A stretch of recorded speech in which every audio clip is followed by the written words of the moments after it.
We're live. Hello, everyone. Hello, guys. How's Hi, it going? guys. So today we're going to be talking about the entire history of humanity. No big deal. No big deal. Um, so This is something that's on my mind nonstop. it is. And I think that it's definitely something that's going to be like an edited video later. Mhm. Another topic, like for like maybe like a 5-hour edited video. Yeah. But I thought let's frame it today as part of a discussion. Yeah. Because as Mario, as you know, there's like we're surrounded by art. Yeah. And old trinkets and things like references, that. Yeah, cultural references. Architecture, Items. Yeah. poetry, paintings. Yeah. Big into paintings, and just like this reverence for the culture. Yeah. Right. Yeah. That maybe that was. I'm always making reference to musicals. Yeah. Right. Les Miserables, Phantom of the Opera, and these things that feel like quote unquote high art. Right. Yeah. And so today it hit me, it just struck me because every day I always think like, what's our next video? And today I was just listening to Les Miserables. I'm like, I'm probably the only person like in 100 miles who's listening to this right now. Yeah. Or maybe even who knows about it. And it wasn't all that long ago that it was made into a musical. It was 1985, Les Miserables. So I told Mario a few hours ago, I was like, we should do a video on that. And he was like, yes, because, that way I can learn about it as well. Because it's not playing anywhere. No. You can just see the movie version, but.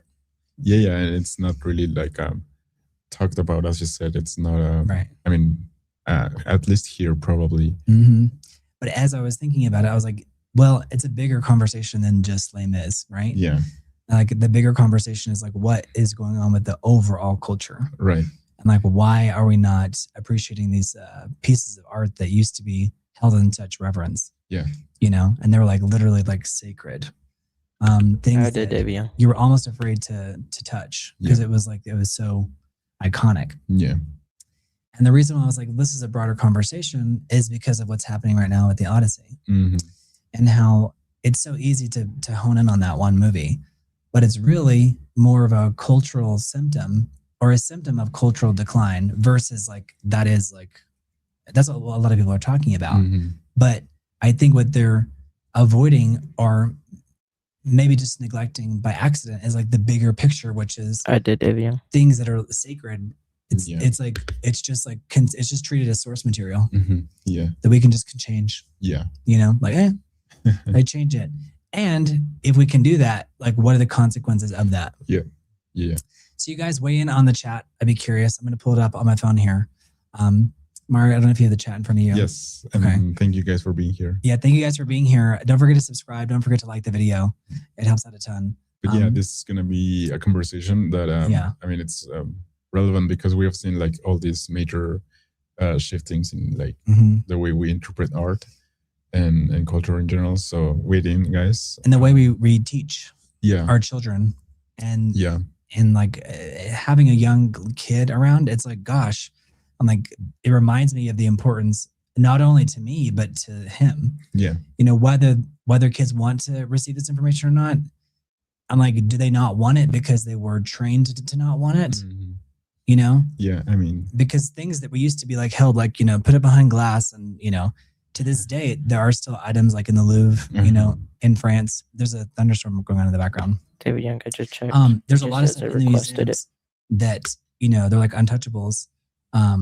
But like as a larger culture, it seems like there's like increasingly less interest in some of these pieces of art, and then I think also it comes down to the smallest of items, like your furniture. Yeah. And like before, it's like furniture was passed down generation to generation. It was heavy. And it was beautiful. Pure wood. Like, it was very like... It was art in and of itself. Yeah. In a very like attention to detail. And now people are like scrolling on, TikTok and they'll see an ad and then, they'll buy in, like everything is like, have you heard of this boneless furniture? No. I'm following. Have you heard of this boneless furniture? Boneless furniture? It's like where you can get it has like no structure inside of it. Okay. And so everything comes in like a vacuum sealed thing, and it's like these mattresses. Okay, yeah. But it's like entire couches. Oh, yeah, I've seen this. So it's like boneless furniture, and so that's interesting. Well, it's symbolic of kind of everything. Yeah, like the attention to, again, like the attention to detail and the craftsmanships. Like how much skill, attention, resources, and energy and intellect is required for a particular item to work. I just put it up. Let's see. There we go. But yeah. But I saw someone kind of ripping this boneless furniture apart, and I'm like, yeah, I mean, that's a perfect example of what's happening. Yeah. And boneless furniture is basically stuff that's just coming out of a bag, and then it just sucks up all the air. But it's like disposable. Like it stops. It doesn't. Is it that one shape. Like that? Yeah. Yeah. It's like it kind of looks. It looks decent, right? But the problem is after a while, what happens is it slowly starts to lose its form. Yeah, I was gonna say that it's not. I mean, I guess it's not like meant to last, and maybe that's another issue, right? Like the way in which we are producing things, or it's more like disposable. Yeah, like just society in general, like everything feels disposable. Yeah, you know, from dishes to clothing. Yeah, to people, clothing. People. Yeah, it's like fast fashion, right? There's fast everything now. Yeah.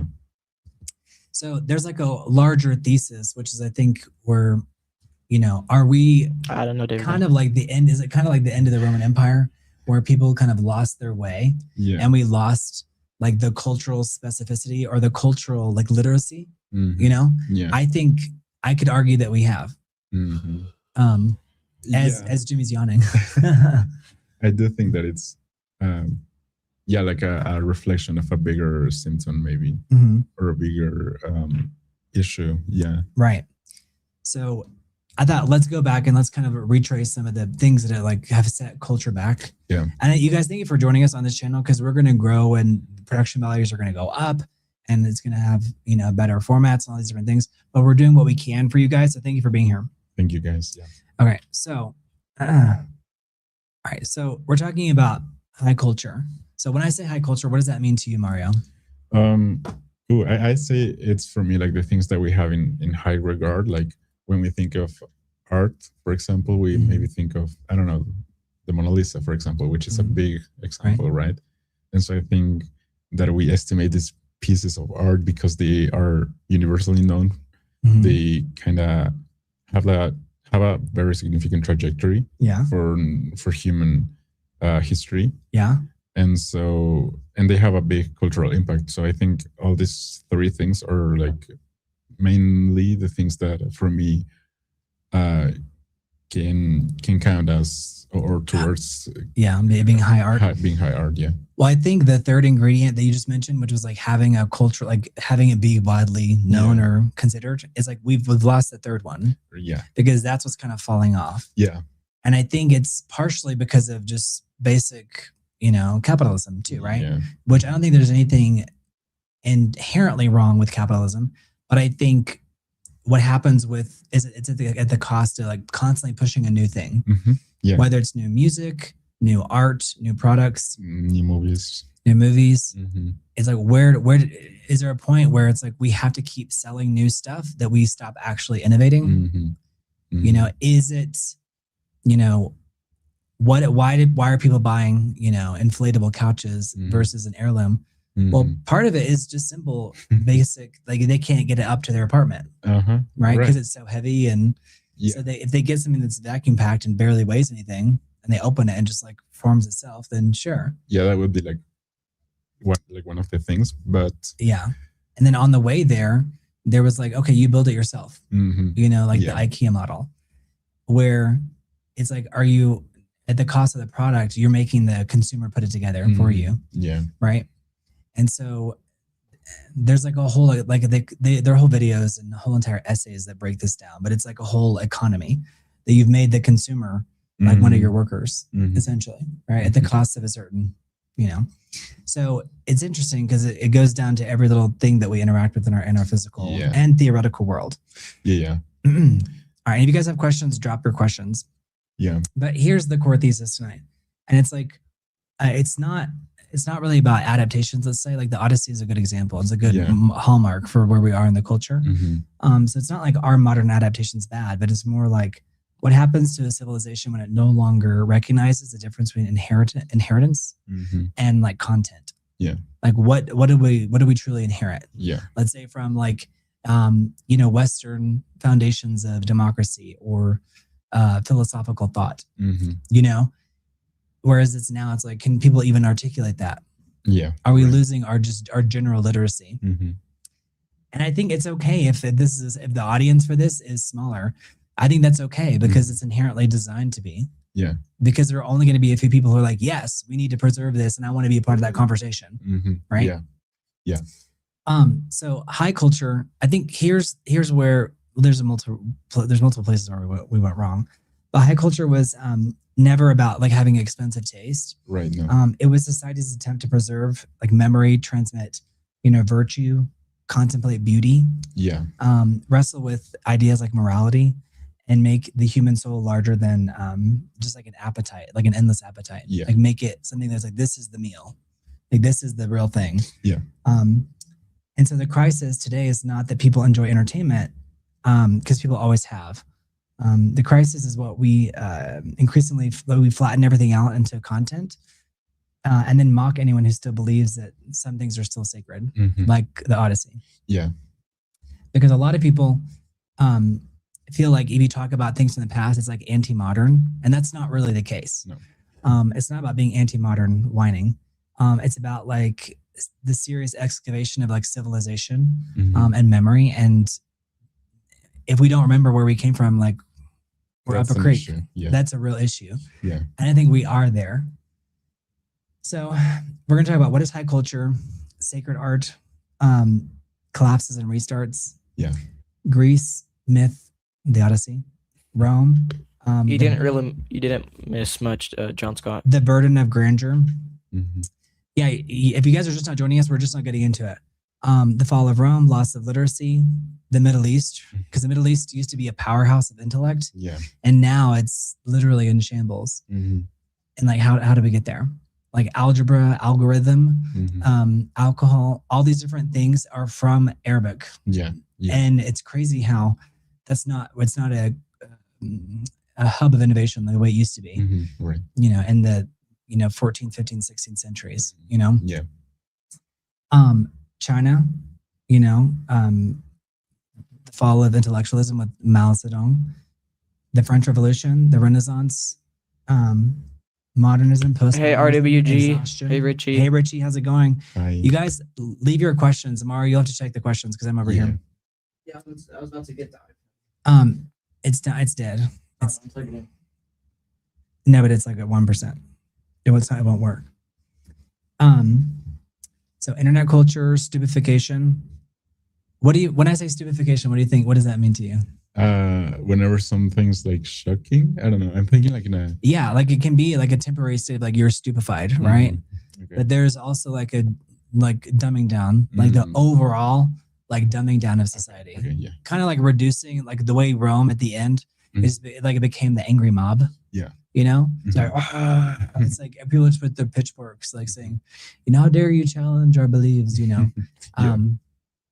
those kinds of things. Yeah.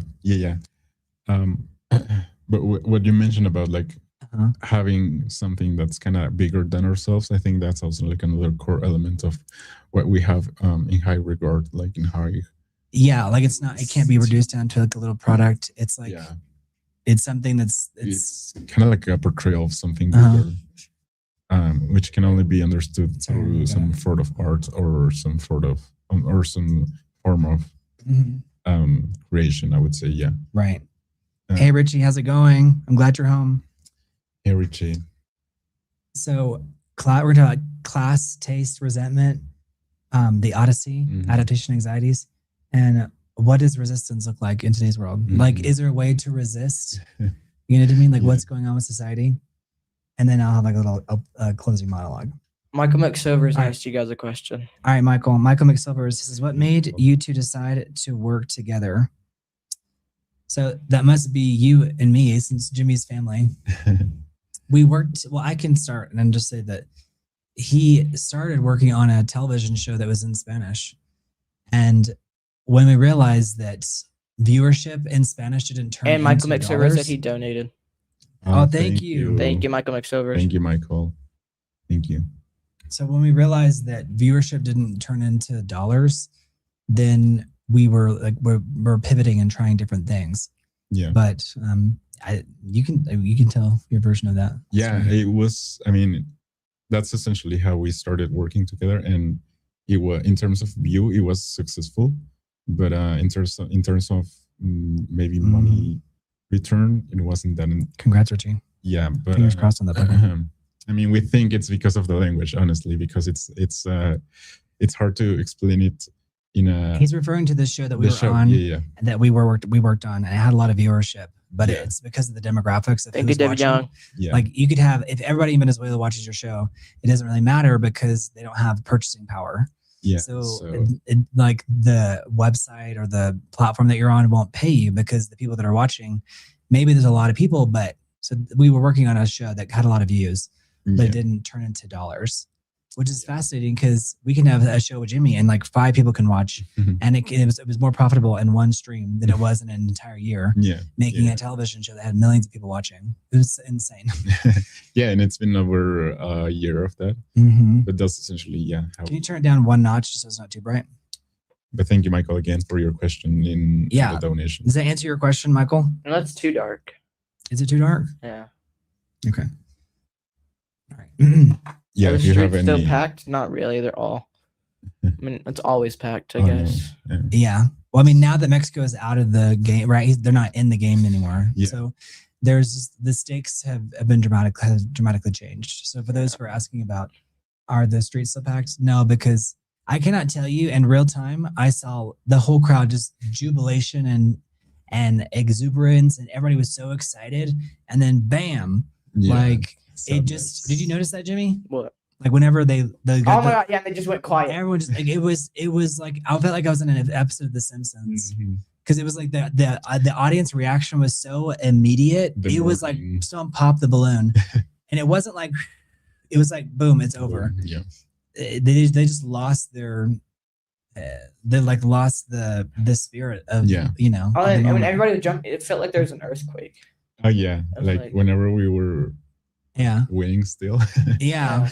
It was very that different. First goal was like devastating. It was like a death blow. And then the second one, because it happened in a matter of like 5 minutes, right? Like those first 2 goals. So it was just wild. But also this reminded me too that I think the World Cup is amazing and great. But I think isn't it wild that we don't gather to see like great art now? Now Portugal's out. They just lost to Spain. Yeah. I saw that when I was at the gym. Like I saw so devastating. Well, I mean, devastated for the Spanish, but I think that's part of the nature of the games. It's like there can only be one. I know. It's Ronaldo's last game too. Yeah. Okay, so but he's he retired, right? Yeah. So that means he's still because they beat Spain, right? No, they lost. Oh, they lost. Right. That's his last. That was last ever game. Oh, okay. Well, see, so we're witnessing history there. Yeah. So that's interesting. Yes, USA is playing right now. They're playing against Belgium. Belgium already has won. Oh, I will see. Hey, Mark Sands. Hey, Mark Sands, how's it going? Hello. So today, if you guys are just not joining us, we're just not getting into it, like just now. Herman's here. Herman is here. Hello, Herman. How are you? Hello. So this is something that's on my mind nonstop, and I'm like, we're gonna have like multiple iterations of this. Yeah. And I don't think there'll ever be one live stream or like one video that can cover all of it. Right. It's part of a larger conversation that's going on in the culture. Yeah, and it's I mean it's historical, so it's hard to cover in a single episode. Right. But tonight's question is maybe it sounds dramatic, but I think millions of people are quietly asking. Probably. What's happening to us as a culture? Yeah. Like, what's happening to us? Yeah. Are we losing cultural literacy? And I would argue that we are. So what happened to the part of us that once looked like upward to the skies? Like we like wanted to be bigger than ourselves. Because sometimes it feels like we're looking to the lowest common denominator versus like wanting to elevate or ascend. Yeah. So the part of us that built cathedrals that were, we started cathedrals that we never even and during our lifetimes, we never finished and our children finished it, our grandchildren finished it. Yeah. The part of us that carved marble into stone that seemed like it was breathing like the Michelangelo. Yeah. The part of us that wrote epics, not for like a weekend opening, but for millennia, like a story like the Odyssey that's still alive and well today. The part of us that could sit alone with a book and like try to understand it. And that wasn't like an insult. It was like an invitation for like intellectual curiosity. Yeah. Whereas like the idea of someone sitting, like a child sitting alone with like something and like wrestling with a concept without a smartphone is like almost unthinkable. Yeah, nowadays it is. Yeah. Right. So it's like the constant swiping it's like we're not deep thinking anymore. Right. It feels like that. Right. Mm-hmm. And I think that the people who are going to be interested in this topic are small, but I think that's the point. Yeah. That's the point. Yeah. And I think people will discover this channel as the more we talk about it. Yeah. And it's like a never-ending conversation. Yeah. But something did happen. Like something has happened to us as a society. Something strange. We live in the most connected age in human history. And yet many people feel culturally homeless. Mm-hmm. Like they don't really have a home culturally, let's say.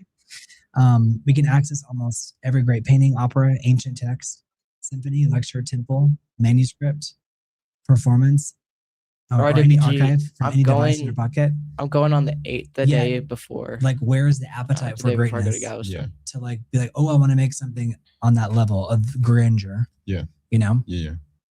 And so we just scroll. So it's like the constant scroll. Mm-hmm. And there'll be people here who scroll in and scroll out because they're like, okay, they're not saying what I want to hear or, whatever. And in the first millisecond. Yeah. About the ticket? Yes. Yes. Yes, he has his ticket. Now we're trying to sponsor his ticket. There's ways to support in the scroll. Now we're just trying to save up for like the activities in my fishing pool. But I think every once in a while, someone is exposed to, something that's historically, relevant. Yeah. Like a cathedral or like Homer, or Shakespeare, Islamic geometry, Chinese, poetry, Indian temples, Persian miniatures, Byzantine mosaics. Yeah. Renaissance paintings, Japanese theater, Gothic architecture, African sculptures, Mayan astronomy. Mm-hmm. And the entire inheritance of the human species. But I don't think young people even know what it is they're looking at. Right. They don't know if this is some Japanese anime that came out yesterday, or is it something from 5,000 years ago? Yeah, because it's nowadays everything is diluted to. Yeah, I would say. It's diluted, and I think people don't realize that what they're watching is derivative. Yeah. Yeah. I just know you were saying because you were leaving. Not only is it derivative, and many times it's reductive, meaning it's not just a derivative thing, but it's worse than the original. Mm-hmm. It's less, yeah. Right, it's less than. Mm-hmm. So there's a difference, you guys. Reductive means it's less than the original, but derivative, everything is derivative. Yeah, I mean, the fact that you're speaking a language means it's derivative because you learned it from someone else. Right, and we got it from some other place. Yeah, maybe. Yeah, exactly. So everything is derivative, but it doesn't have to be reductive. Right. So it feels like, at least culturally, we're not building upon the past. Right. And that's a concern for me. Yeah. And I think if you guys agree, y'all let me know. Y'all can be like, oh, we're fine. Society's fine. But it seems like there's this wave of against intellectualism. Mm-hmm. Yeah. But I think part of it is because it has to do with politics. It has to do with like pretension. Mm-hmm. The idea of what life really is and what people think it is. Yeah. A kiss of life. Yeah. A kiss of life. But we're told that the problem is not that we have forgotten how to revere anything. The problem apparently is that some people still care. No, you're me, good. You're right? good, RWG. So it's not about decadence, and it's not about entertainment, because entertainment in and of itself is ancient, right? And it's not about vulgarity either, because every civilization has always had some level of vulgarity. Mm-hmm. Yeah. How would you describe vulgarity? Ooh. Maybe I think Jimmy, look at what vulgar is. What is vulgar? Vulgar? Yeah. Vulgar. Because it's important for us to like analyze this stuff, because a lot of these words have like lost their meaning over time. Yeah, I think it has to do with like the idea of You're fine, Richie. Like the collective, but Richie, this is really relevant. It's VULGAR, right? Yeah. Yes. Okay. Means rude and indecent or lacking in good taste. Right. So it's like something that's just like very, like, for example, like farting and like using that as comedy. It's like universal in its appeal, but it's inherently extremely vulgar. Like, yeah, I think it I'm right now comparing it to the word corriente in Spanish. Totally. But corriente literally means like current, like the stream of something. like the stream, like the current of a river. Like, which makes sense because if it's like offensive or if it's too mainstream, let's say, it can become like some people are watching the game outside. I guess so. Yeah. Who just scored? Let's see. Maybe scored. Maybe they just did something. I mean, don't forget to switch the cameras up.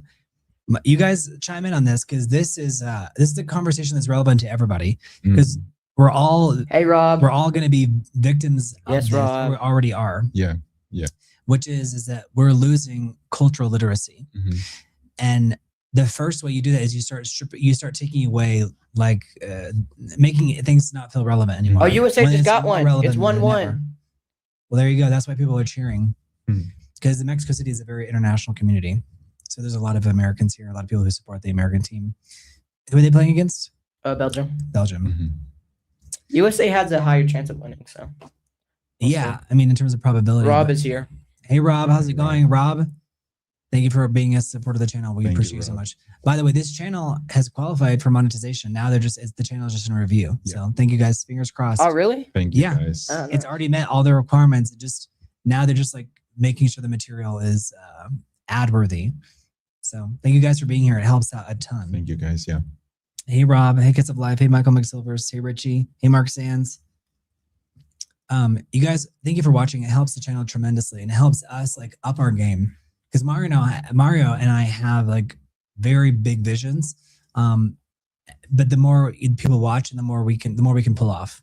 Exactly. And we're teaching Jimmy at the same time. So this is education for Jimmy. Speaking of what, Jimmy, put your little camera on. But thank you guys for joining us. Okay. So what feels different about like today is that there's like an open mockery. You know, Jimmy, do you know what the word mockery is? Mockery? Yeah, this is like, I knew this was going to be like one of the most challenging topics, but I was like, let's put Jimmy behind the producer's desk. That way he can easily look up these words. Jimmy, look up what mockery is. M-O-C-K-E-R-Y. Wait, what? M-O-C-K-E-R-Y. Like to mock. Like mocking something.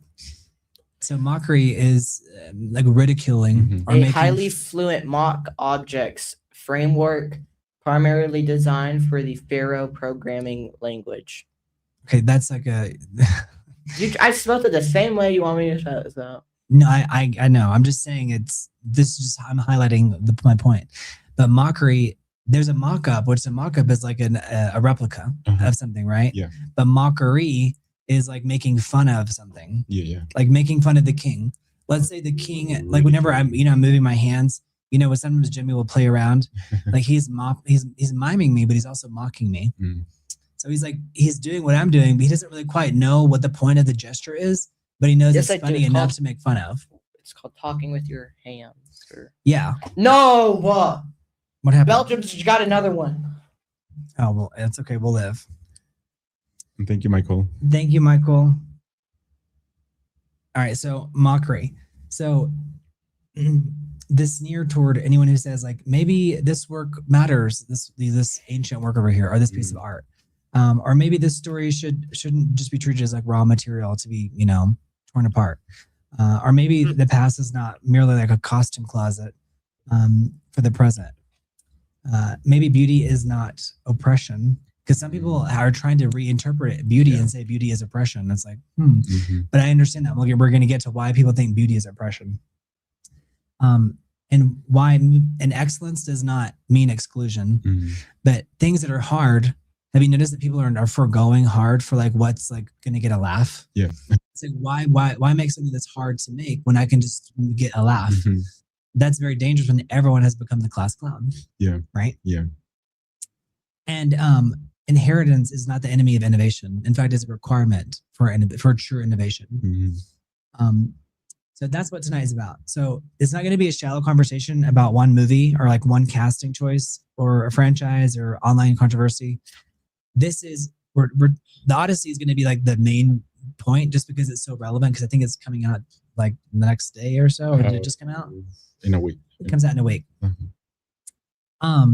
but it's like it's a flashpoint because it's part of a larger like cultural anxiety. Yeah. And that's why so many people are jumping on this particular movie. They've jumped on other things like Supergirl and things that have recently come out like Snow White. Right. But the reason why this one feels dramatically different is because the Odyssey is like, we're talking about the foundations of Western civilization and like using it like source material and just totally butchering it and being like, oh, that's okay. And if you disagree, you're, fill in the blank for, a word that you don't want to be called. So Christopher Nolan's adaptation is like kind of the cultural point. Yeah. But it's an upcoming adaptation that has already generated debate over casting, language, accents, what people expect from a modern version of Homer's epic. But the point is not simply whether one adaptation is good or bad. The point is why so many people feel instinctively alarmed when the oldest stories that we've ever dealt with feel like they're being treated like disposable intellectual property, like it's being treated with the same level of reverence, if not less, than let's say Supergirl, where it's like it feels scary. There's like an undercurrent of like something is really wrong here. So a lot of people that would never, let's say openly criticize a movie for its casting choices or for the way it's depicted, it feels like, especially people of a certain age who know the Odyssey, who grew up familiar with it, it feels like it's an assault. On the culture. Because the Odyssey is not just a plot. It's memory, it's war trauma for an entire culture. It's about homecoming. It's about temptation, identity, civilization versus barbarism itself.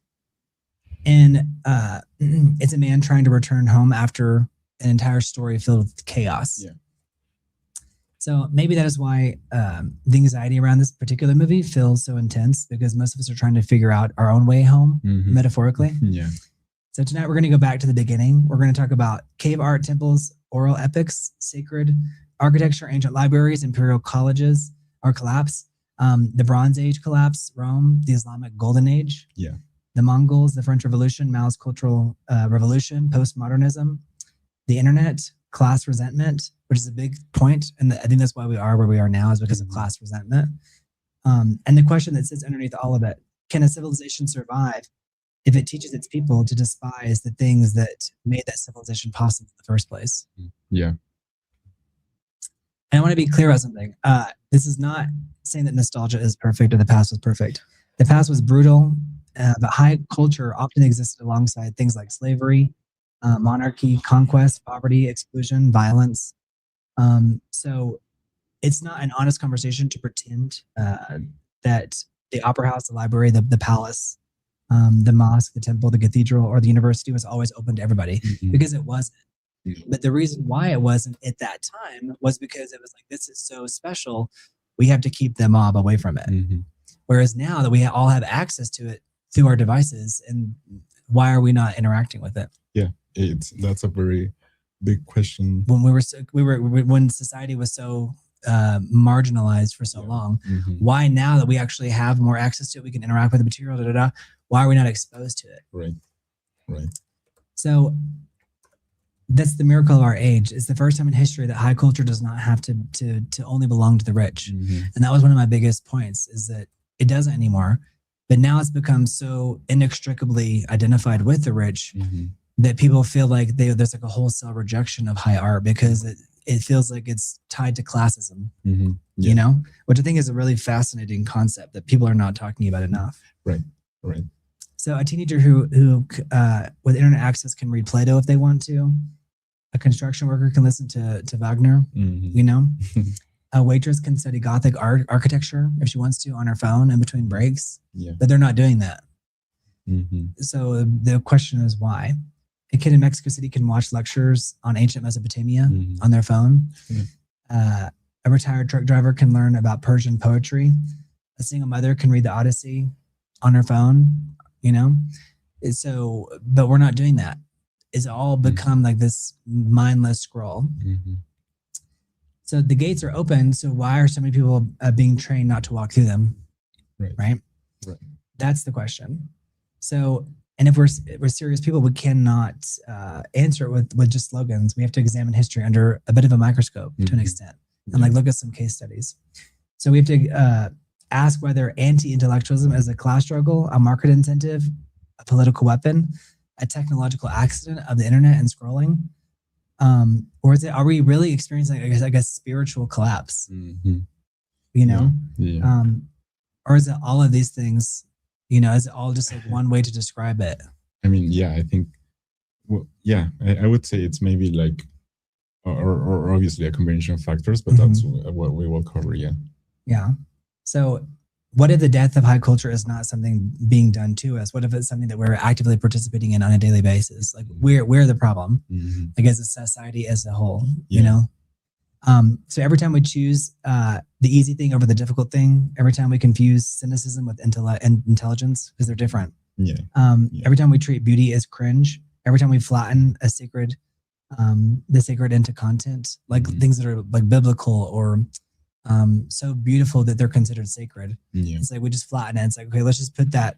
You know, we kind of did that in a way with the comics. Like we put the gods inside of the comics. And so it made something that was super duper precious. Like, oh yeah, like this is a god next to Captain America. And I'm like, wait, what? So it's not a criticism of that, but it's saying like, does that make us value it less because it's been reduced to content? What used to be like literally religion, like the highest of the highest belief. Devotion. Devotion, So, you know, are we rewarding the algorithm for making Michael McSlivers?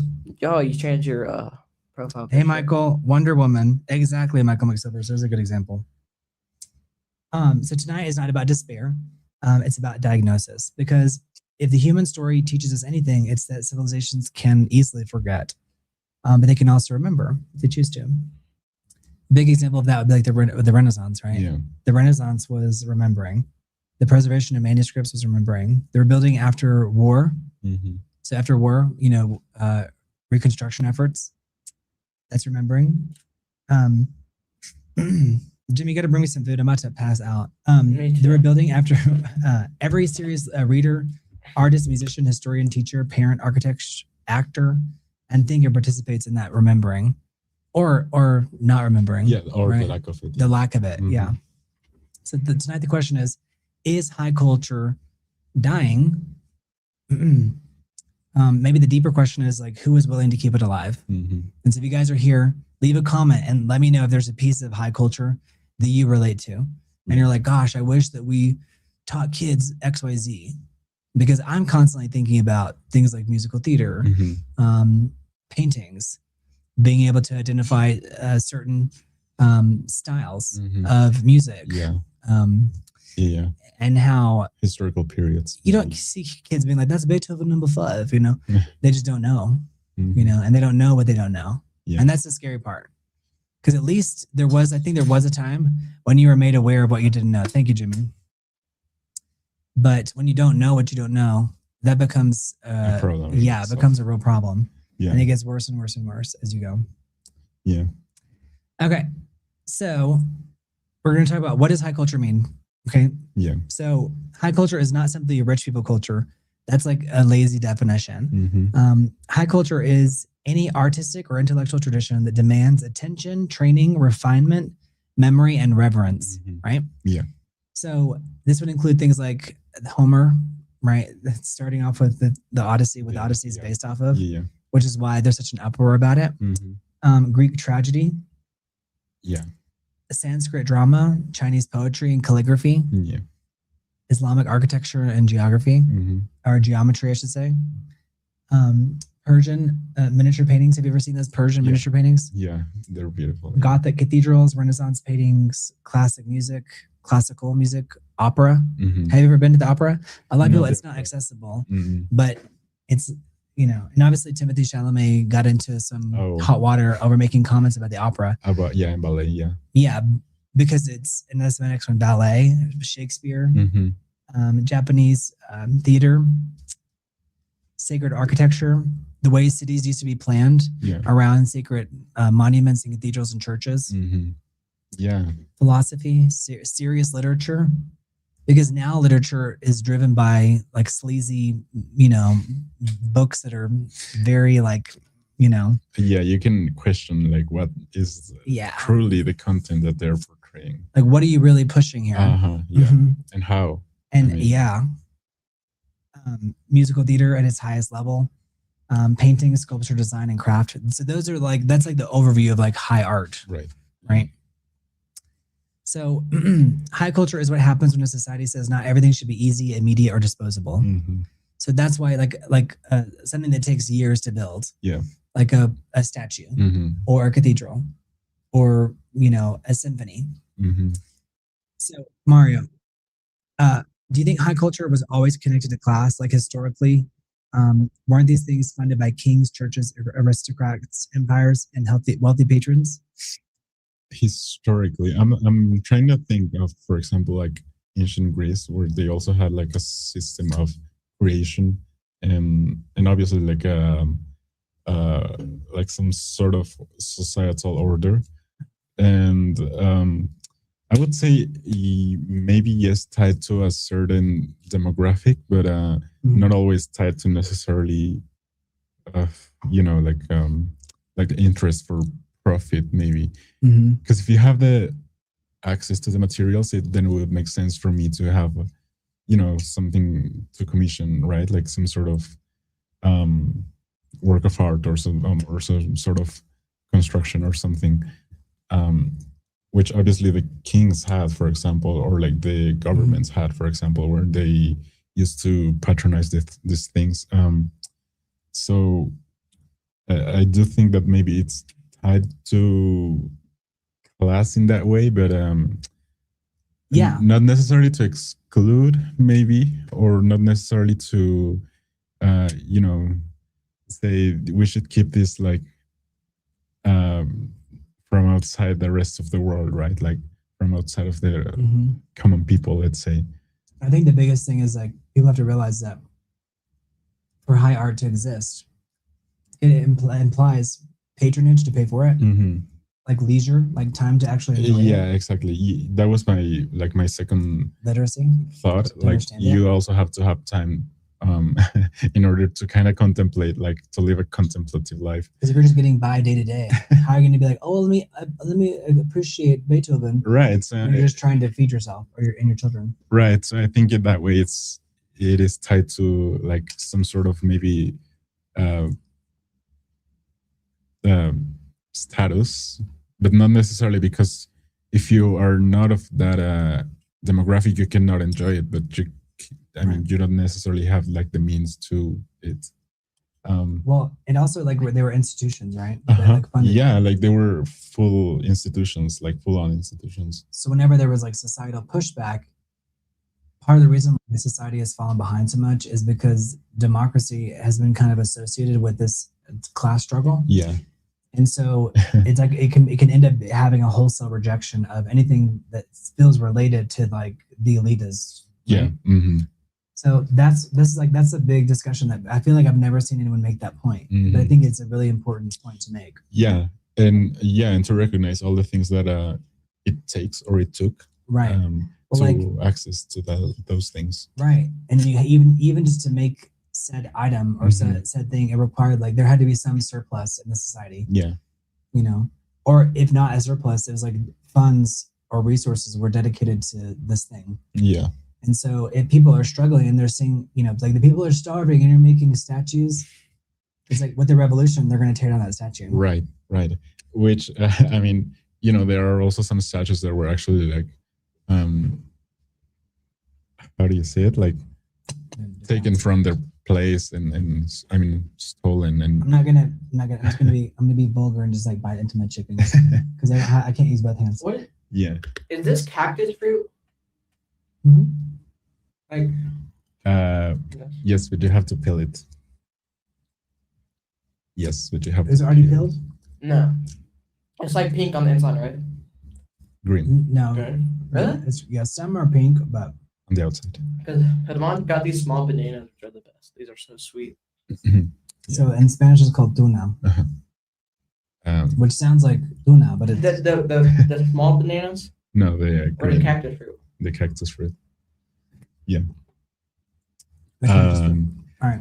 But yeah, it was also like part of these governments recognizing the importance of art in daily life. because they were also funding that, which I think it's kind of lost nowadays, right? Right. Like, where are the sculptors? Where are the?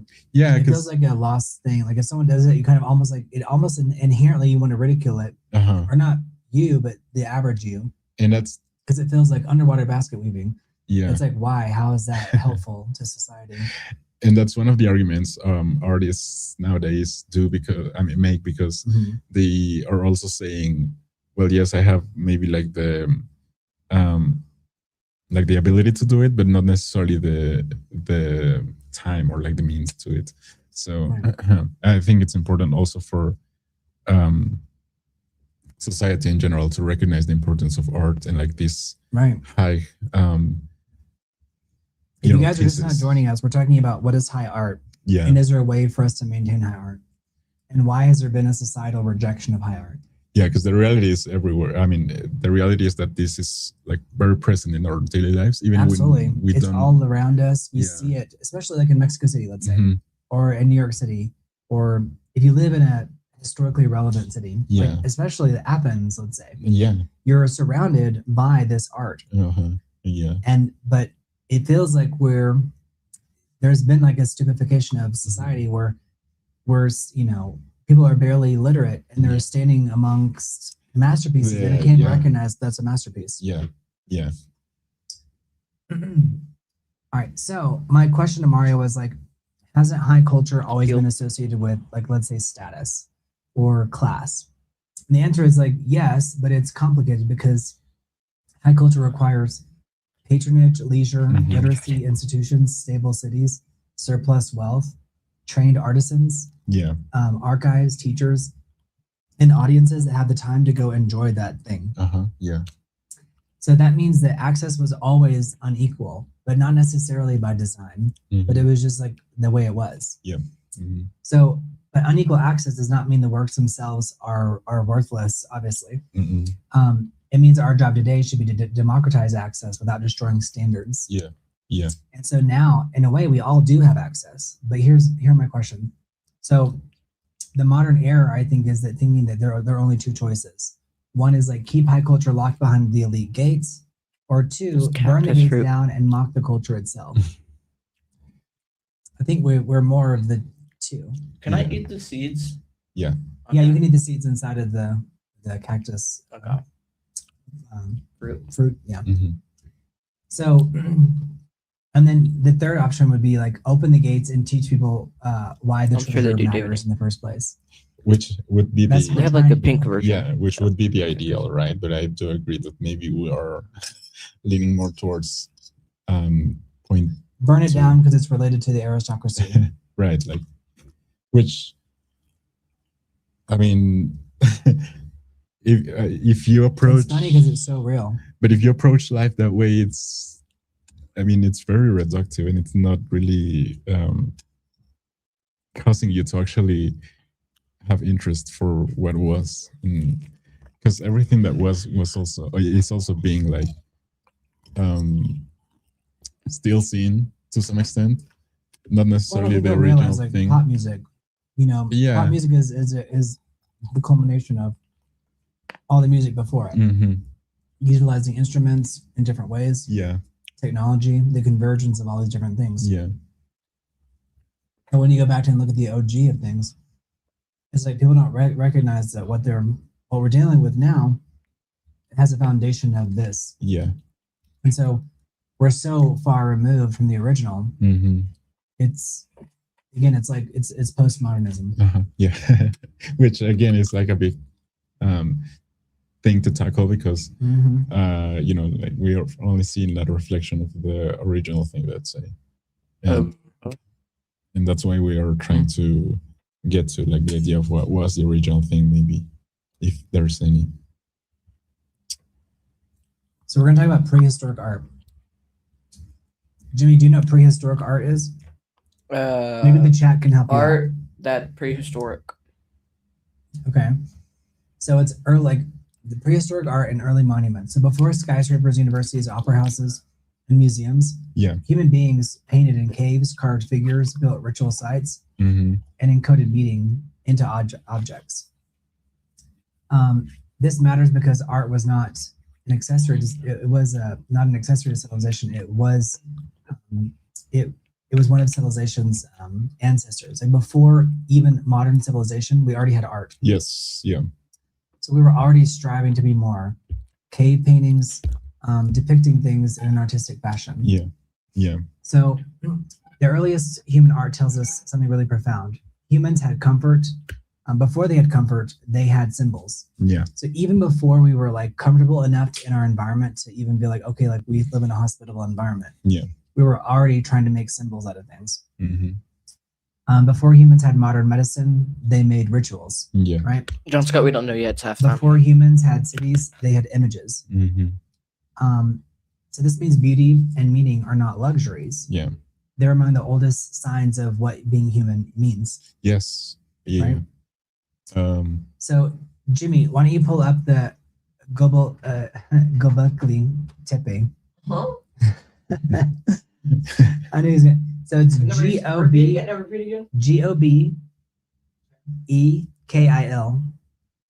Or sorry, KLI. A lot of people associate this temple with like ancient aliens, which is kind of funny. Yeah. Yeah. You see it all the time. Anytime someone's talking about this, it's almost always part of the conversation. Okay. That's not what I'm talking about. Did you find it? Yeah, I'm still finding it. So it's Gobekli Tepe. So it's in modern Turkey, and it's often discussed as one of the world's oldest monumental ritual sites. Nice. Predating many later urban civilizations. It complicates the idea that humans first built cities, then religion, then art. Because usually people think it was like cities, then religion, and then art. But that thing kind of predated even civilization. Yeah. So it showed us that like we were already obsessed. Yeah. Yeah. We were already obsessed with art and ritual before we even had a true civilization. Yeah. Yeah. So the logic is like actually reversed. It's like we've been obsessed with art. And if you think about it, even if you're on YouTube or you're on a social media website or you're looking at a movie or comic books or anything, all of that is you interacting with art in some way, shape, or form. Yeah. Yeah. So this is the oldest example that we know of. I even wonder if like people back then knew consciously, more or less consciously, that they were making art. You know, like that I think it felt like it is a need. Yeah. Like a human need. But this argument is also very compelling to me because it shows you that even before languages, even before written history, we had like a way of communicating through a very pictorial way or architectural way or art. Yeah, essentially. So yeah, that even moves. Find another picture, Jimmy. It's I just see the handprints on caves and everything. It's like wow. And the fact that it's preserved, it's, amazing. Right. Well, civilization didn't begin with economics. It began with people gathering around something that they agreed that was sacred. Yeah. And this site is an example of that. So do you think, would you agree that art came before civilization? Yeah. I would argue that because, maybe even before they got like the concept of what's society or what's right. They didn't even know how to verbalize that or put it into an idea. Yeah. So symbolic culture appears extremely early in the human historical record. So the urge to mark the world with meaning is not a decorative afterthought. It's like central to the human story. Yeah.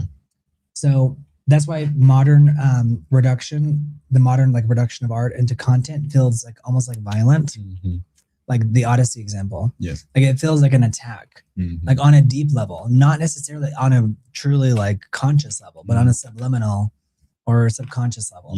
Yeah. People are like, it feels like we want to attack some of this stuff because it feels like you're violating something that's so sacred and you're not even treating it with any reverence at all. Yeah. Particularly the Odyssey, and by someone who is highly revered. Well, it's like you're dealing with material that's has a high reverence in you and your entire career. I was gonna say that because he is also known for being so respectful of the filmmaking art, because he always films and he always shoots on film, or like he always does all this. He has this machinery to have an argument against like modern filmmaking. Let's say it feels like he's placating the mob, though, while at the same time doing this to another art form.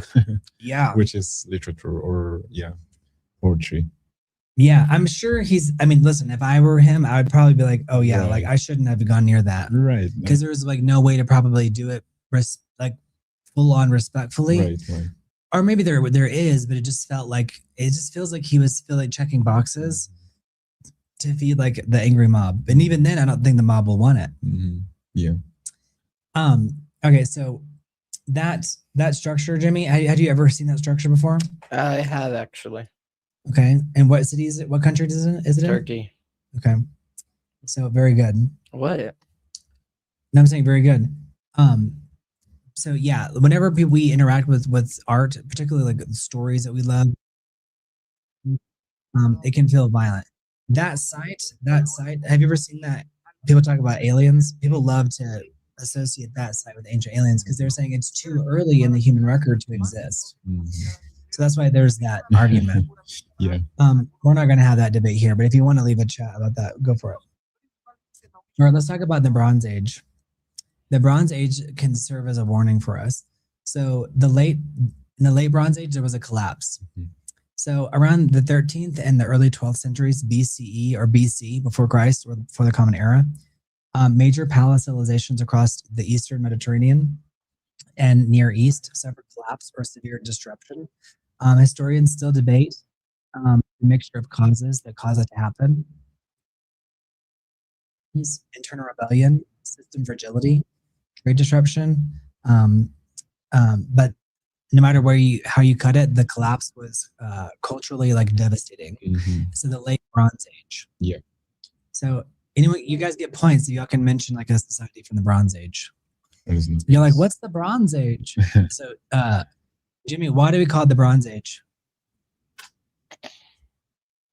Mario, do you have an idea? Because we started to use like metal tools. So. Yep. We classify like the Stone Age. Yeah. I think you wanted me to search it up. No, you can search it up. Yeah, go for it. All this interactive learning. That's why it's live. You guys can interact with the chat. Bronze? Yeah.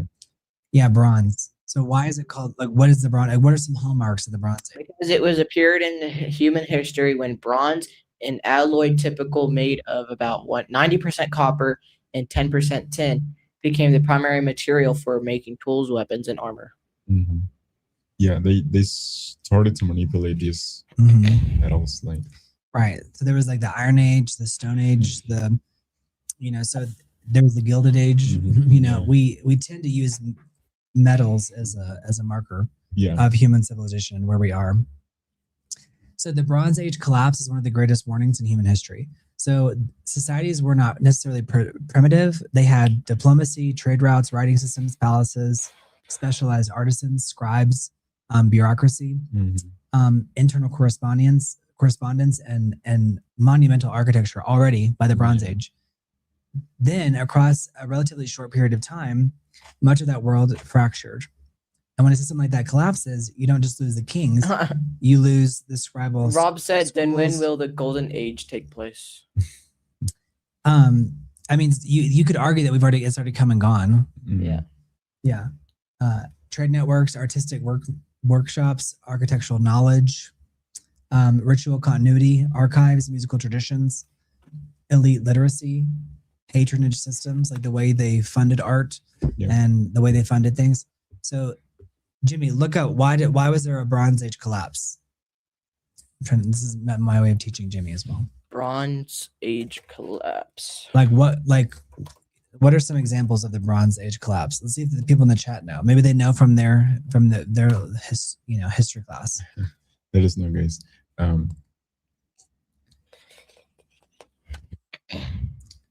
Likely caused by a perfect storm of overlapping catastrophes rather than a single event. Yeah. Okay. Between 1200 and 1150 BCE, civilizations in the Mediterranean and Near East fell due to several climate-driven droughts. Okay.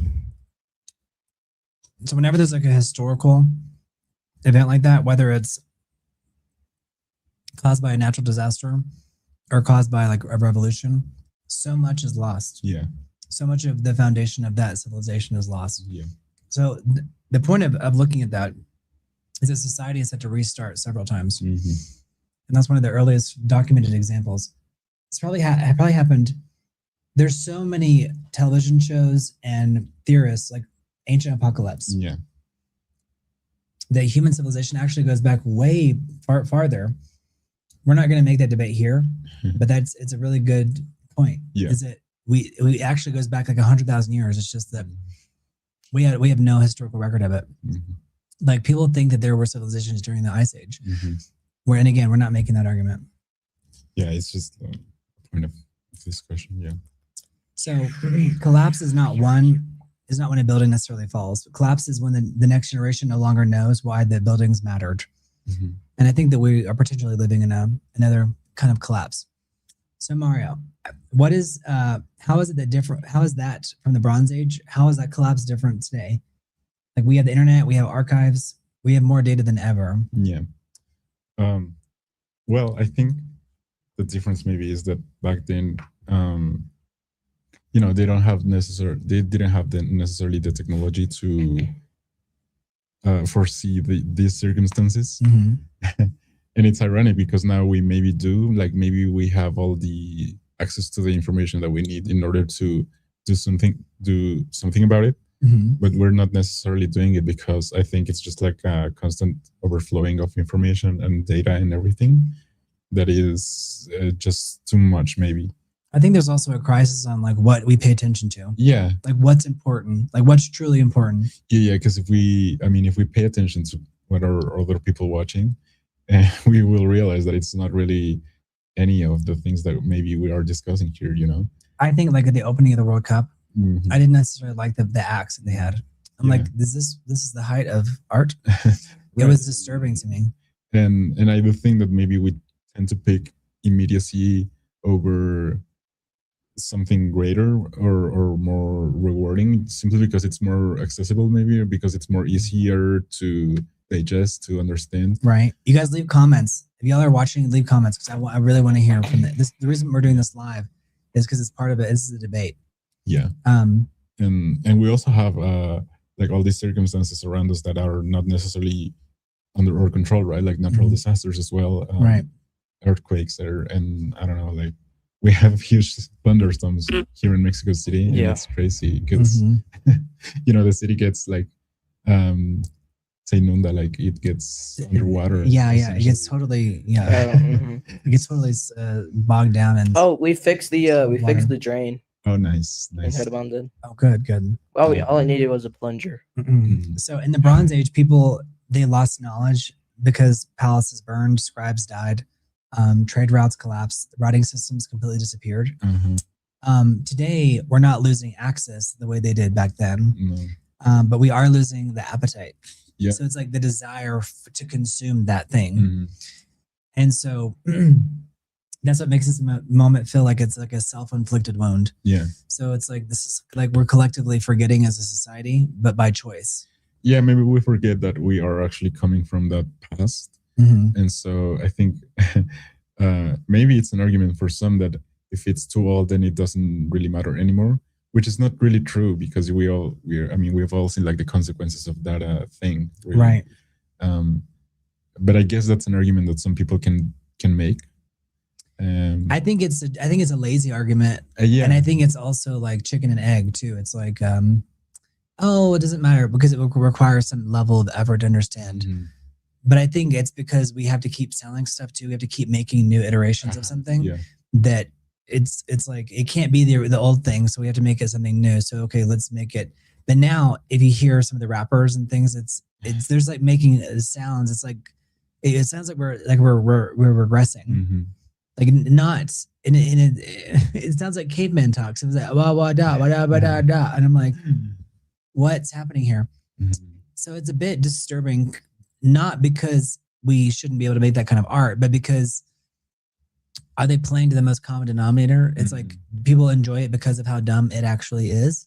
I mean, you know, because it's like it requires no level of ability to even understand. Like it's just like it sounds like caveman talk. I mean, yeah, maybe people also rely too much on maybe like the sensory information that they receive, and not necessarily the there's process behind it. So what do you think? What are people getting out of rap? Because I don't actually get it. I don't get it either, but I don't mind it if someone does get it. If someone gets it, leave it in the chat. I'm curious. For me, I guess not all rap. I'm talking about the latest iterations of it. For me, I do think it has to do maybe with the way they interact with it. Because for me, for example, if I can enjoy a piece of electronic music, it's not necessarily because I want to play it like on my daily routine. It's maybe more because I just heard it in, I don't know, like a social gathering, and maybe that specific environment created like the conditions for me to actually engage with it. So I think that maybe happens with some of these urban artists that are maybe, you know, like on the streets, chatting with their friends, listening to this type of music. Yeah.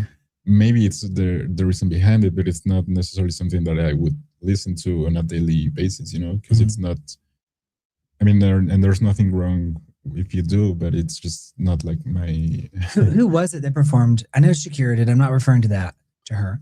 But the other people, I don't know who the other people were, but I was a bit horrified. Yeah. Because it made me feel like, what, like this is one of the biggest global stages. And I guess it was almost like scandalous to an extent. I guess it also like, you know, utilizes the idea of like the collective euphoria that particular moment had, like it was the inauguration. Yeah. Like the opening acts to the World Cup. Well, in my mind, I'm like, if it's the World Cup and it's like, we know so many people are watching, it should feel like so much thought and precision and detail would have gone into it. And it just felt like so flimsy and cheap and disposable and for me it was and vulgar. For me, it was also like very, you know, cheap, let's say. But I was shocked. I was like, where, like, I'm not necessarily, I guess maybe in my mind, I'm thinking like they should trot out Celine Dion or Adele or someone who has like a level of cultural impact that feels but at the like same powerful. Time, yeah. And at the same time, like that deep level of understanding of human emotion to actually like get into the feelings of the people, maybe. But again, it's a discussion that it's also, you know, everyone's saying right now that we're like Idiocracy was the best movie to predict how we're living now. I haven't watched you guys let me know in the chat. Have you all seen that? If not, go open up a tab and open up Idiocracy. Jimmy, would you pull up the poster for that movie? It's called Idiocracy. I watched that one, but I mean, some of these movies tend to do that, right? Like they are predictions of the future that maybe at the moment don't feel like and they feel just goofy, realistic. And you're like, no, then did what was? Remember, The Simpsons predicted somebody. The Simpsons predicted Mexico and Portugal were going to play against each other, and they did that for a friendly match. They played against each other. But you said Portugal lost, right? No. For the friendly match against Mexico and Portugal. Also, that's the movie. Yeah. I could have watched that one, but yeah, I saw someone in chat mentioning it, and also Mark Sands mentioned WALL-E, which is. I talk about WALL-E all the time. Yeah, we've covered it a little bit here. WALL-E is very much like where we're, you know. Yeah, it feels like. All right, so the next section we're talking about Greece, myth, and why the Odyssey still matters. So the Odyssey survives because it's not just a travel story; it's one of the great human like templates for the journey of man. You know, the hero's journey. Yeah. Going on a trip and then coming home. Jimmy, why don't you pull up a picture of the poster for the new Odyssey film? So the Odyssey is not merely trying to, and I think a lot of young people don't actually even realize that the Odyssey is a Homer epic. You know, it's an epic from prehistory almost, the earliest age of history. Definitely in history, but it's one of the earliest stages of history. So the Odyssey is not merely trying to get from point A to point B. Is that a game? He's trying to return to himself, like internally, as well as get to his home. Isn't that a game? What game? the Odyssey. The Odyssey is one of the oldest stories ever told. So there's going to be every conceivable. There's Assassin's Creed, which is a game, which is Assassin's Creed Odyssey. Right. It's kind of like there's God of War and there's God of War Ragnarok. Yeah. So this is the new movie, and there's like the original War Horse, but that's from the story of Troy. That is, the old phrase, beware Greeks bearing gifts. Yeah. I have a copy. It's almost certain that the story is not real, right? The Trojan horse. Look, Brent, this is the game. All right, show us the game. I have a copy of the game. I agree with you, Michael. Mike Silvers. Yeah, I have a copy of that game. Michael Mike Silvers, I agree. I think that the ads, if that's the best that they have to showcase the movie, then no, Dave, you have a copy of like an actual unfortunate CD. You have an actual disc for this game. But that's actually a good game. I think these games, they kind of remix history to an extent, but they use elements from history to make it feel historically relevant to teach people. Why don't you pull up a picture of like one of the copies of the Odyssey? Because well, that was the movie, right? But it's been published since, because it was on old tablets. It was originally. Why don't you look it up? How old the Odyssey is? Like, how old is the Odyssey? Because this is interactive learning for Jimmy, a 14-year-old. Yeah, and it was also like originally like a oral tale. So yeah, it was passed down by bards. So there's not that. Some people even debate whether Homer existed. Nearly 2,700 years old. All right, so tell us, what else do you know about it? Around the 8th century BC, attributed to the poet Homer, the tale relies on an even older oral tradition, with its events taking place around 1200 BC during the aftermath of the Trojan War. Yeah, it's original. So he thought it happened like 10,000 years before he lived. Yeah. Look, this is my favorite Odyssey. Look, the Honda Odyssey. Look at it. It's the Honda Odyssey. Again, derivative. It also shows like how the word. Yeah, like the power of that word. People don't realize the Odyssey is called the Odyssey because the main character is Odysseus. Yeah. And so the word Odyssey has become a synonym for a big journey. Yeah. So this car is like, go on a journey in your Honda Odyssey, which is great. I think that's wonderful that they're using it in that derivative fashion. Yeah. Because in a way it has to be like, what a great name. Where did that come from? Yeah. But it just shows you how. Yeah, chat saying that was funny. That is funny. It's totally funny. I totally admit that's funny. And I think we should have humor because it keeps people engaged and also reminds us the relevancy of these things. Yeah. All right.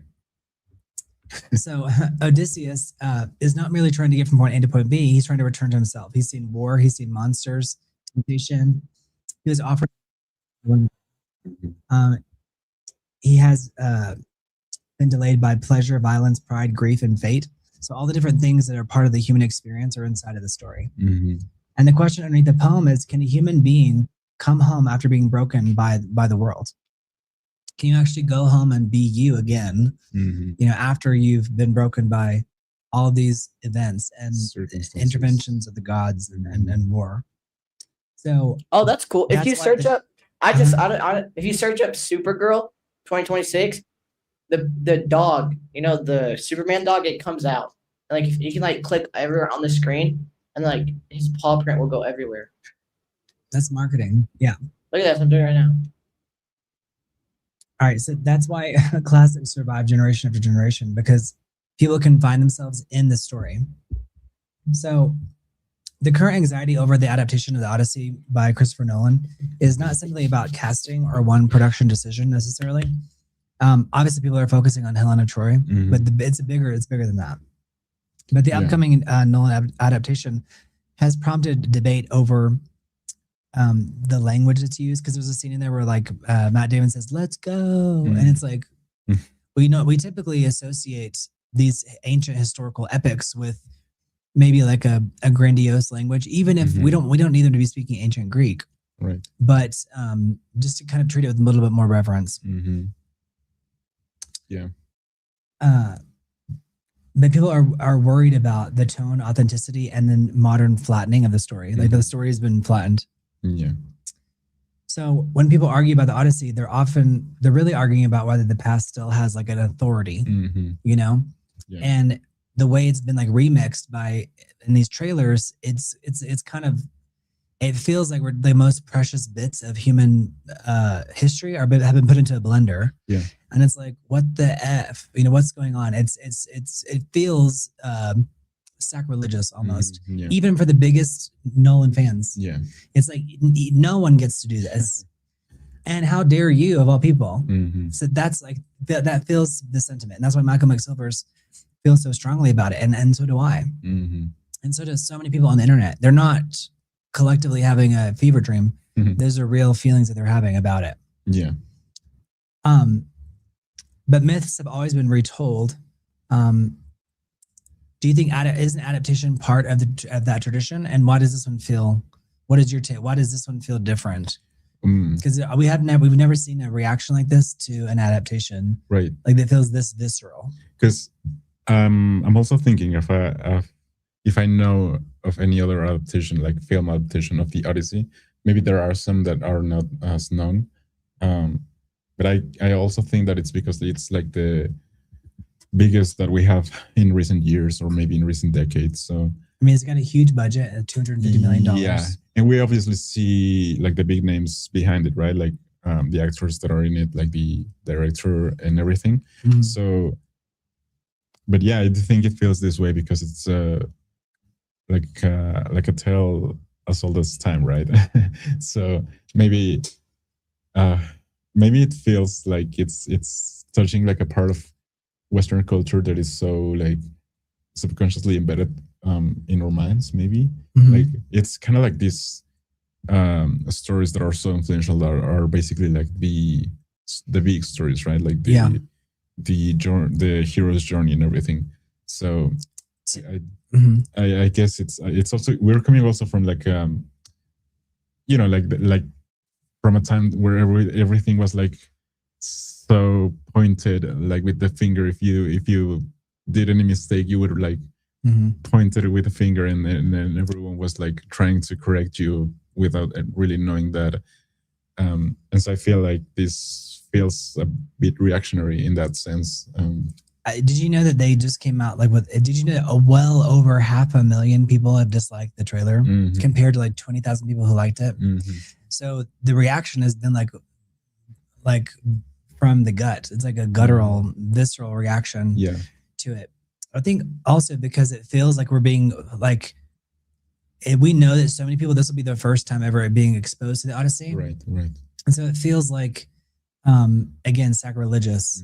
And it feels like we're being force-fed like this watered down version of using bits from the modern culture that aren't even the best bits. So people are like, what? Like, it's just like, it's like shocking. Yeah. It feels like, it just feels like it's being crapped on. And so I think that's I think it's the multiple ways to describe it. Like just something inherently feels wrong about it. And it's interesting because I think like on their X account, the official Odyssey, they turned off all comments. No one can even react to it. And so they get it. Yeah. But there's nothing they can do about it because they've spent $500 million making it and marketing it. It's like it's got to come out.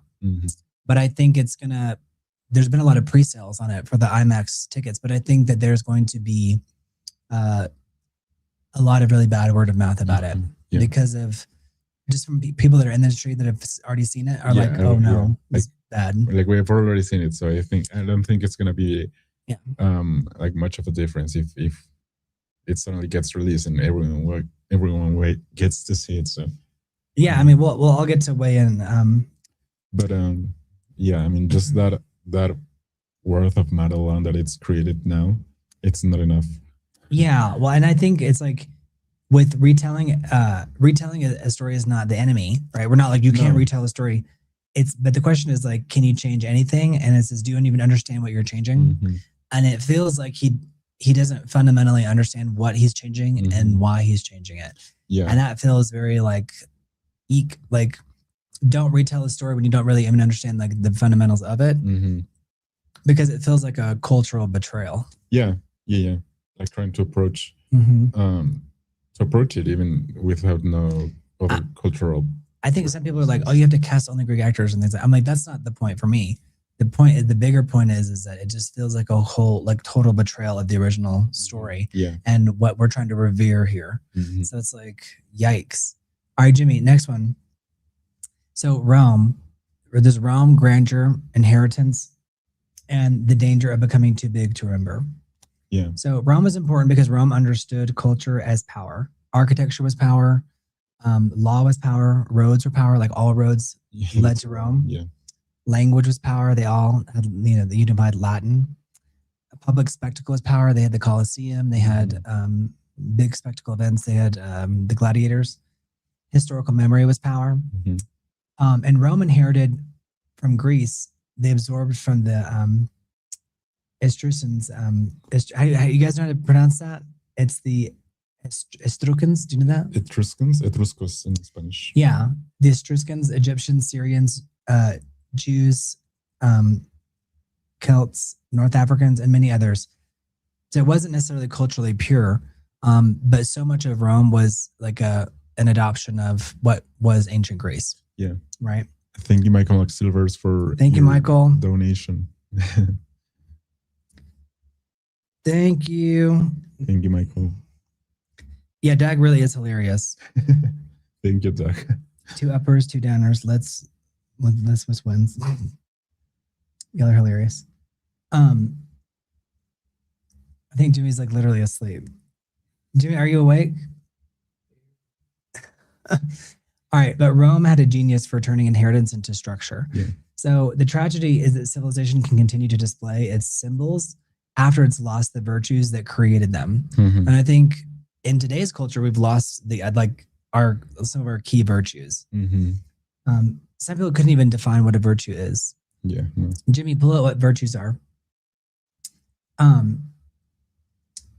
Jimmy, so can you keep marble and lose the discipline, right? Like you have the Michelangelo, but you no longer know how to make that thing, but you live amongst it.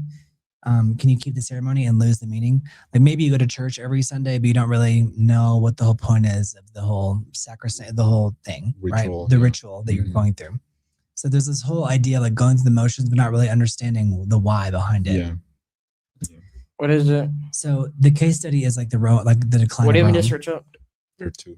What are virtues? Like what's a virtue? VIR. Enterprise grade marketing and event management platform. So what we're seeing is that every time, this is a clear example. Spell it. It probably is a program now, but everything is a program. Like for example, Odyssey is a card, right? So what we're seeing is like how everything is so derivative that anytime a young person goes and looks for the thing, they might land on the product that's like spell it. VIRTURE. VIR. Yeah. This is hilarious. This is fun. I mean, this is how you learn, right? A strong, consistent moral character trait that leads to the right conduct and so godness. What is conduct? Goodness. Conduct. Conduct is behavior, like how you behave in certain situations, right? Conduct. Yeah. So I think what we're seeing is it refers to behavior. Yeah. Yeah. So the fall of the Roman Western Empire was not caused by one thing. Historians have emphasized military pressure, fiscal strain, political instability, administrative division, migration, internal inequality, and more. But the important cultural point is that the collapse is complex and often happens when institutions can no longer transmit coherence. And I think that we're kind of in that right now in terms of like maybe there's a leader and people don't agree with that leader for understandable reasons. Yeah. And this kind of wave of anti-intellectualism. I'm going to the restroom real quick, but cut to Mario's camera. But Mario, why do you think there's a wave of anti-intellectualism? Because I think that that is real. Yeah. And I get why people, I think that some of the current leadership feels like anti-intellectual. And I think in some ways it is. And I get that. Yeah. Well, I would say first that it's kind of, for me, because people associate intellectualism with elitism, maybe, or the idea that you cannot access, uh, this level of intelligence or knowledge that is required sometimes in order to access many of these forms of art. Maybe that's why some people tend to think that intellectualism is linked somehow to elitism, because as we've discussed, yeah, it's true that you need time and resources and everything, right, to kind of access some of this knowledge. But at the same time, I do feel like sometimes people like will point at you and laugh if you somehow like get outside the box that they are trapped in. And this box is like the, I don't know, the art box, or or the way that they approach culture, which may be something more of the mainstream, you know. So I think the idea of anti-intellectualism has to do with also like this term Philistine, like the Philistine idea of like avoiding getting in contact with the art in that way. And I don't know what's the reasoning behind it. I guess it's just like people making the argument that everything that is mainstream can also be seen as can be seen in high regard.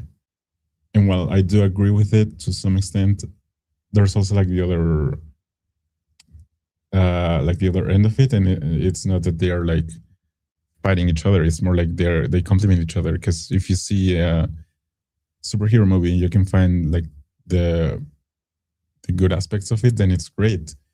But at the same time, you can go watch a movie from I don't know, Belgium of the 20th century, and you can also find like the good aspects of it, then it's great as well.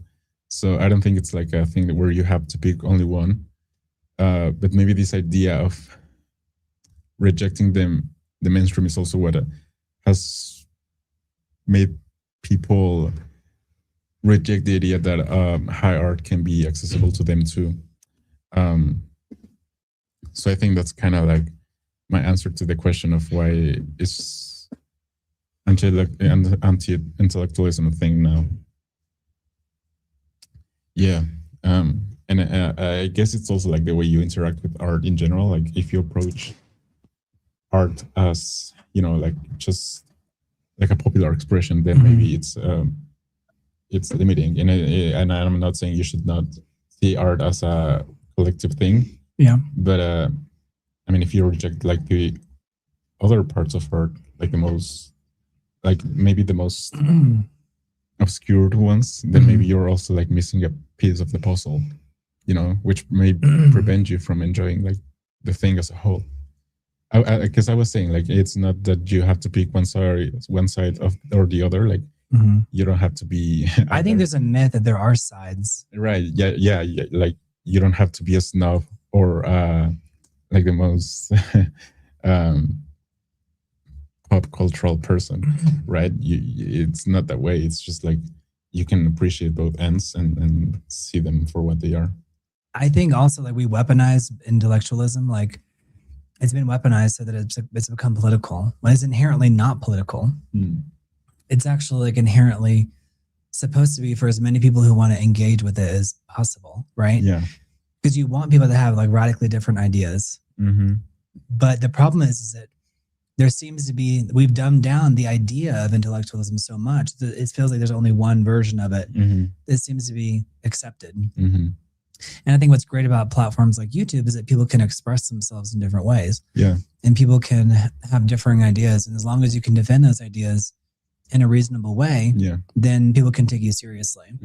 What's scary is that there's a whole wave of people who are against any debate and they don't have any way to defend that. Yeah. To defend what's what I would argue is inherently indefensible, which is like illiteracy. You know, we like shouldn't be championing illiteracy, like the rejection of learning and everything. Yeah, like the rejection of learning. Exactly. We should not be championing that. We should be championing, if anything, intellectual debate, discourse. I'm very concerned for Jimmy's. Like Jimmy's not even in the room. He just like left because this stuff is just going over their heads. But the problem is that there used to be an age where it's like, okay, this is where you're going to learn, but it's starting to feel like they never get to that anymore because that's the hierarchy of learning is not what it was. Yeah. I mean, do you feel what do you think is? I feel like we're losing overall.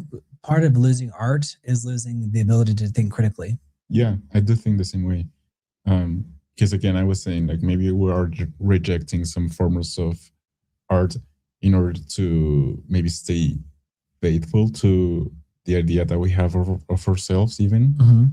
Because I've seen like people, I don't know, like getting offended by some facts. Yeah, or just getting offended by anything. How dare you say the world is round?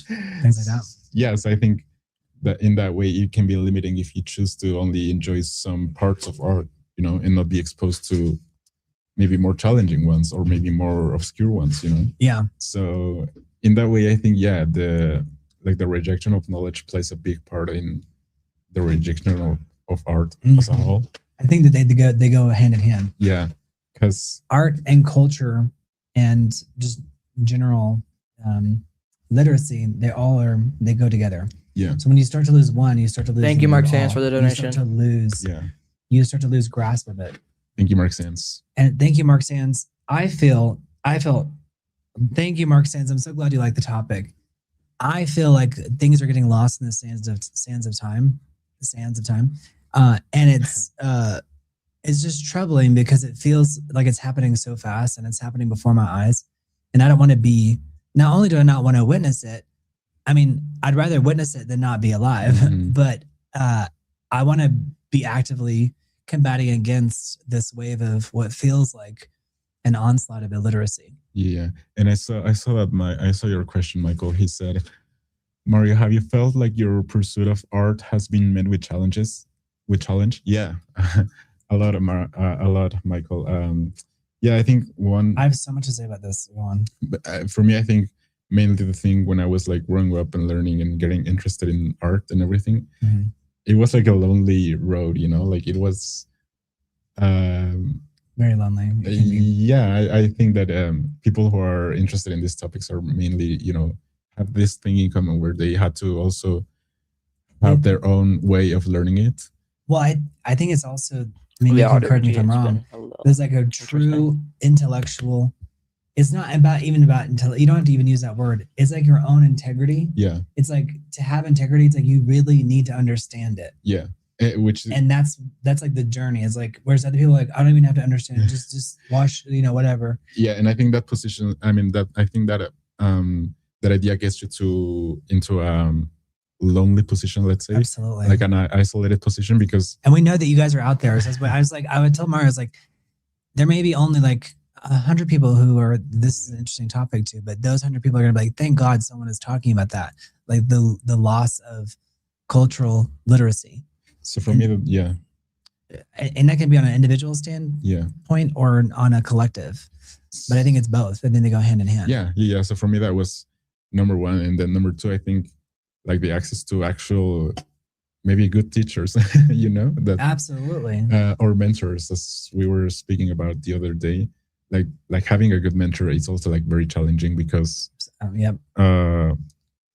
that determines like a lot of your interaction with art and like life in general, like having good guides in life. I've worked with people where I was like, this is the last person in this field, you know, or this is the last person who's ever going to make this.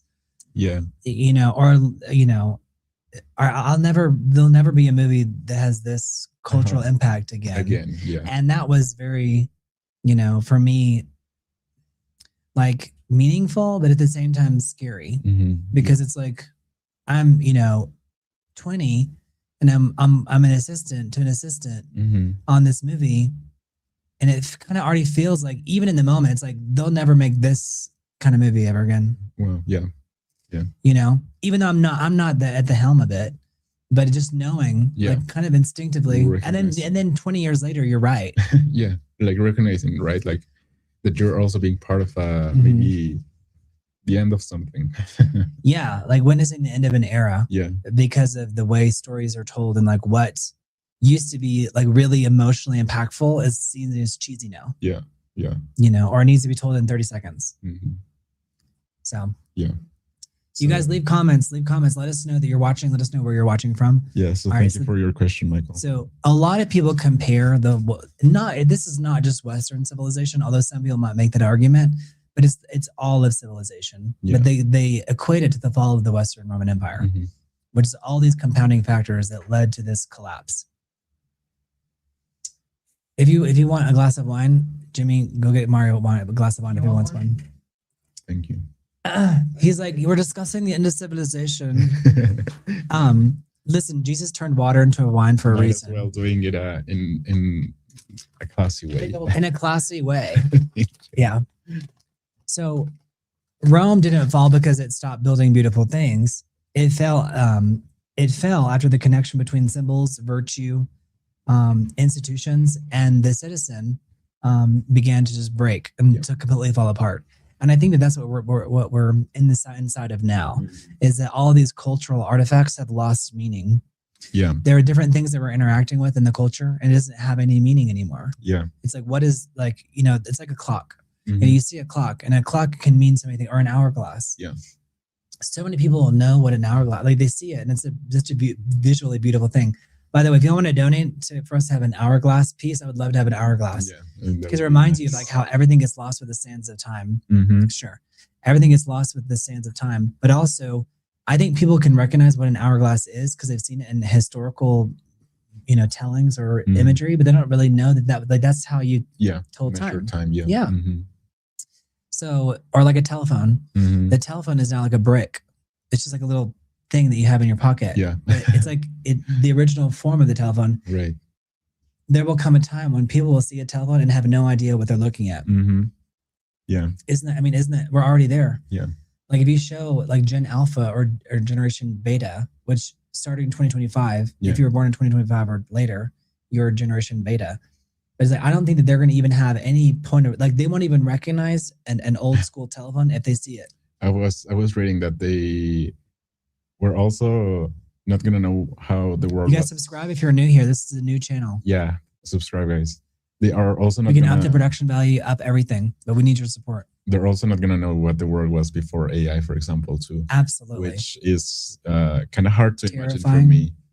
It's kind of hard to imagine for me. Like, imagine, I'm 20 years older than you. Imagine what it's like for me. Yeah. Yeah, which is true. I mean, and it's true for every generation, right? Like I don't know what the world was before internet, for example. So right. I guess it's true for like there was generation. No cell phone. Imagine no cell phone. Yeah. Like if you were lost, you were just lost. Yeah. So, but again, it's concerning in a way that it's. But we have to talk about it. Yeah. What are we heading towards? Yeah. And it doesn't have to all be doom and gloom, but we just have to have the conversation has to be had. Yeah. We have to discuss it. Yeah. Also to kind of prevent the things that we don't want them to lose or to not have, right? Because of this. Listen, with the opening of the World Cup acts, I was like that. I cried, and partially because I was thinking in my mind, like, surely they're gonna have like the greatest acts out there. Yeah. And when I saw the opening, I was like, we're in a really bad place for this many people who have to signed off on that. I was. Yeah. Do y'all even know who the opening acts were? And I'm not talking about Shakira. I don't actually. I'm talking about the other people. I don't know who they were. I don't know what that was. I witnessed. I couldn't even recite it. It was just like no, da da da da da. It sounded like someone on crack, just like who stumbled on stage. I was like, is this sanctioned by FIFA? I was like, what is this? Yeah. All right. So do you think when people compare like modern society to the fall of Rome, it's fair? You guys participate in the chat. You guys can leave a comment. You guys can say, hey, da, da, da. says Hong Kong, Brent. Sultan, you make a good point.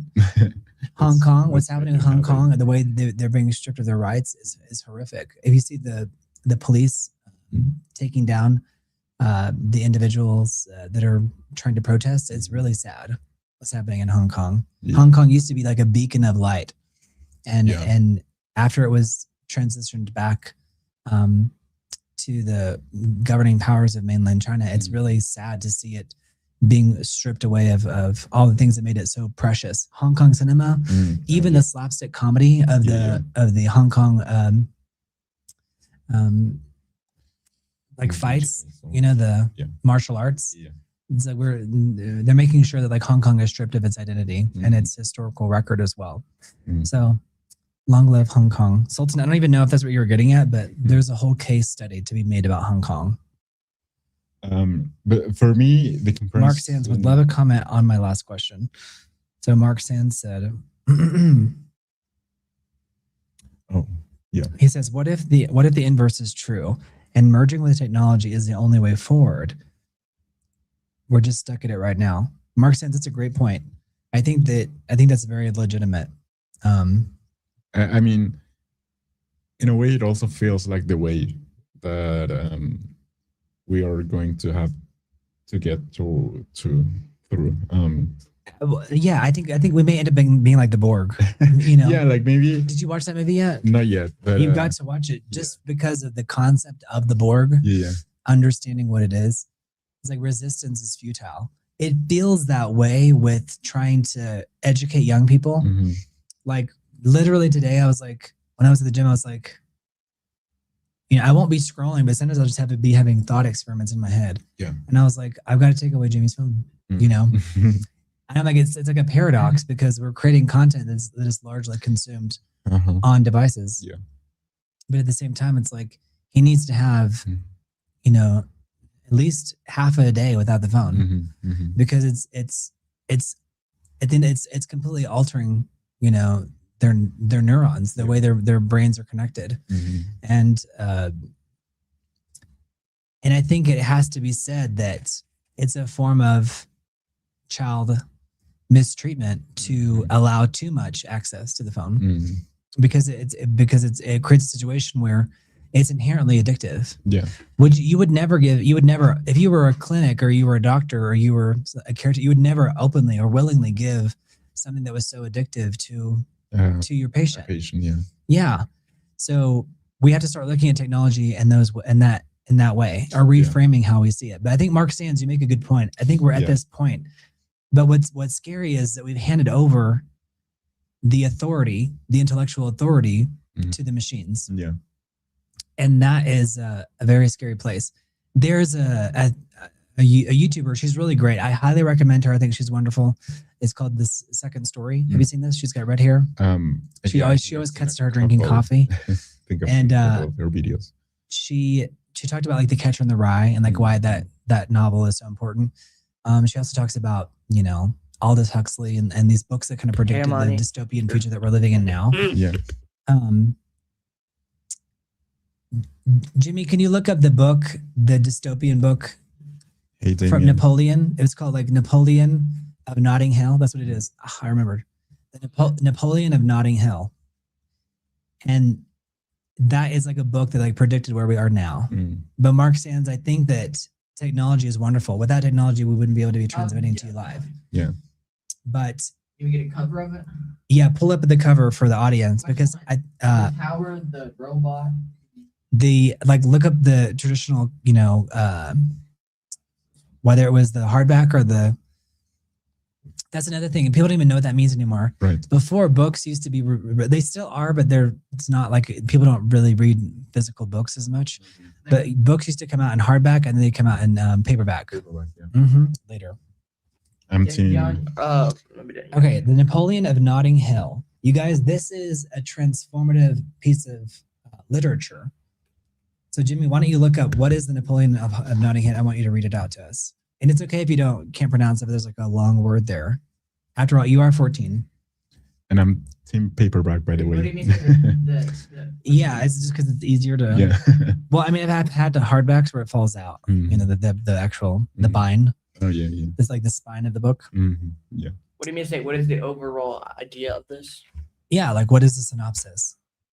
That's another debate. Like the transition in the last year of Google searches, no longer just giving you websites, but it's like it summarizes it for you. Yeah, an overview. Yeah. So you no longer search for the website that you were looking for, Right. or you can. There's no longer like this sense of discovery.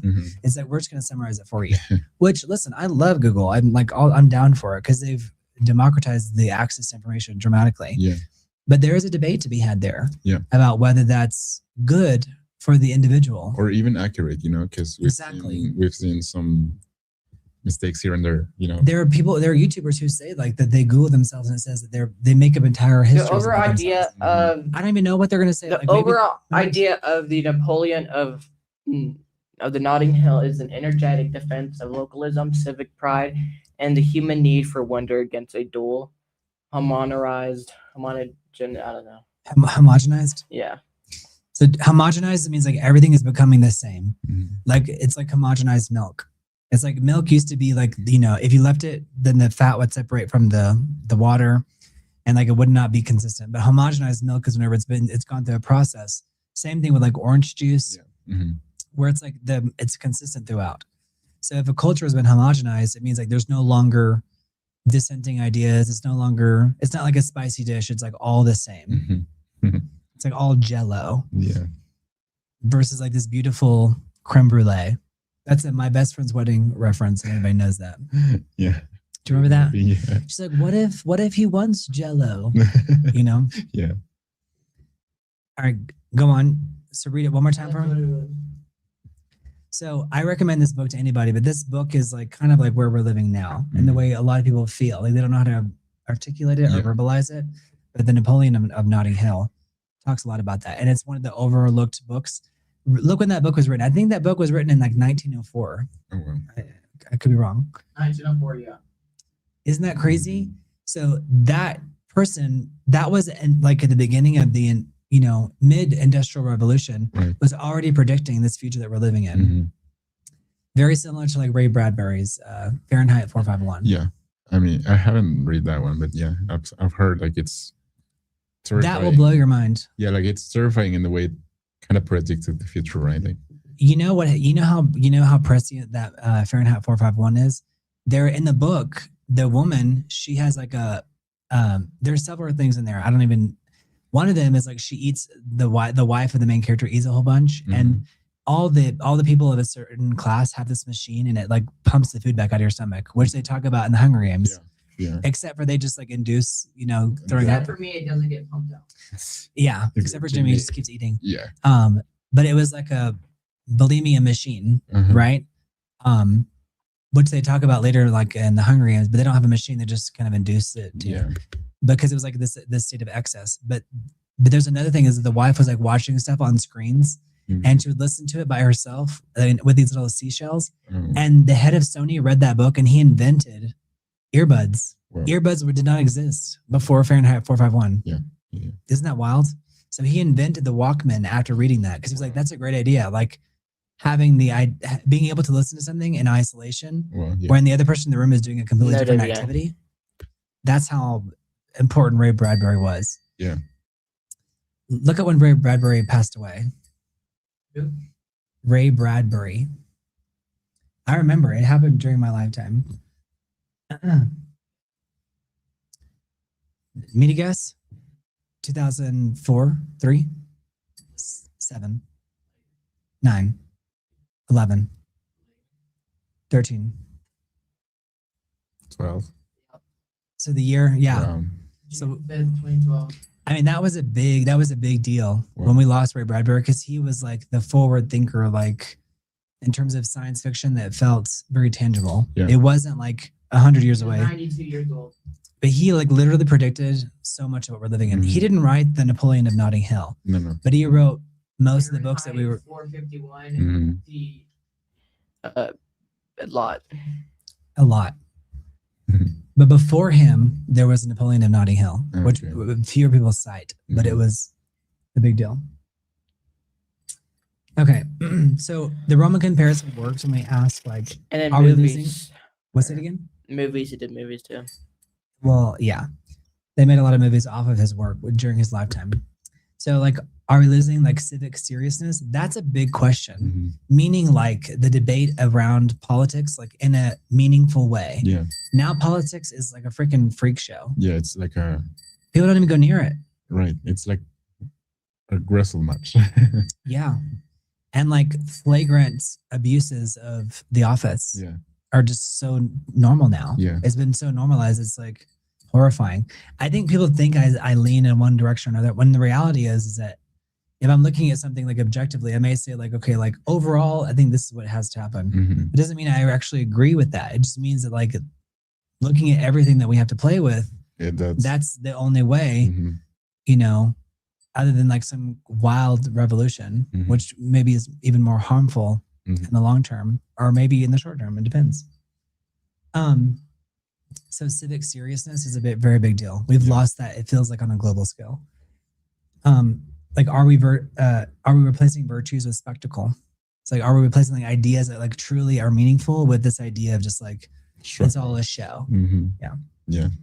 And then are we like just overextended as a society? Like, are we just, we're designed, like society is designed so that by the time we start to think about civil discourse, we feel like, oh, we're so exhausted. So we make an excuse for it, when in reality, it's like horrifying that we've reached that level. You know, that would be sad because I don't feel like humanity has still lived long enough to get to that point. But maybe we've already like. I mean, listen, in my lifetime, it feels that way. Whereas before, like you resigned in disgrace by some of the things that have done that people would do now. Yeah. And just like, yeah, it's like, okay. True. Yeah. And then are elites disconnected from ordinary people? And are we glorifying that more and more? Like, whereas before, people would be like ridiculed in the public square for the things they do. And now they do certain things and we're like clapping. We're like, yeah, like, because we secretly wish that we had the ability to do those same things and get away with it. That's a big thing. I know that's going to resonate with a lot of people. They're like, oh crap, that's deep. Yeah. Like before, you would have been canceled for that thing. Where it's like the flip side of that is it's like we applaud because we're like, heck yeah, go for it. Yeah. Whereas like there are actual real world consequences for said behavior, whatever that person is doing. Yeah. And then like our ordinary people being pacified by entertainment, which I think is what social media has become.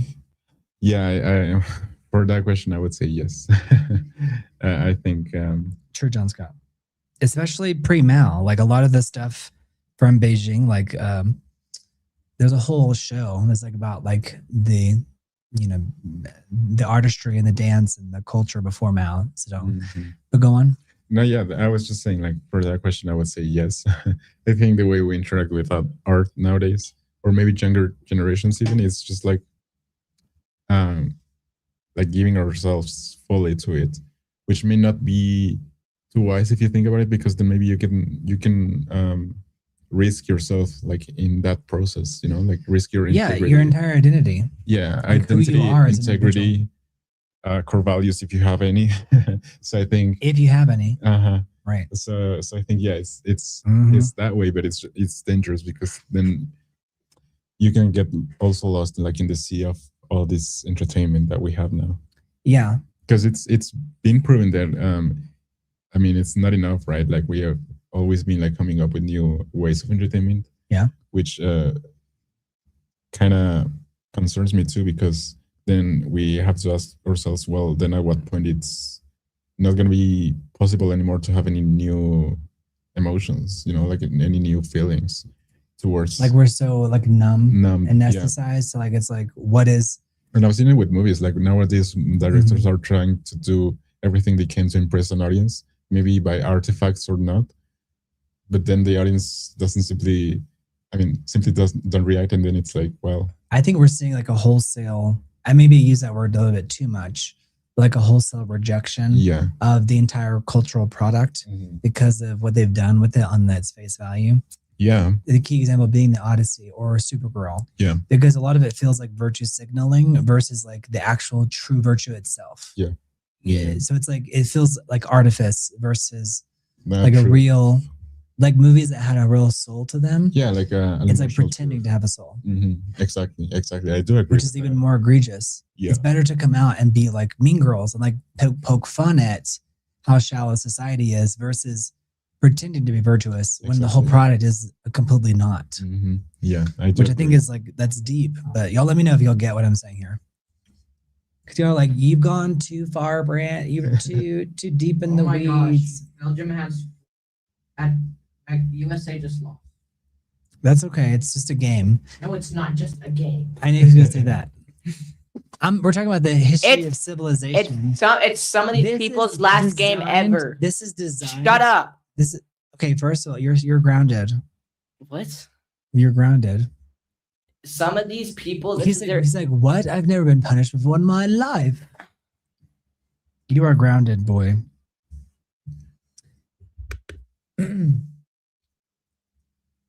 Some of these people, what, Jimmy? It's some of these people's last game. Oh, yeah.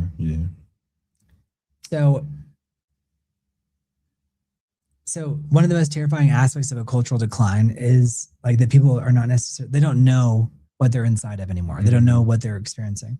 So if you're born after the library is closed, after the teachers are gone, after the roads have been destroyed and broken, after the music has stopped, you know, the smaller world would just feel like the world. Yeah. And you don't realize what came before you.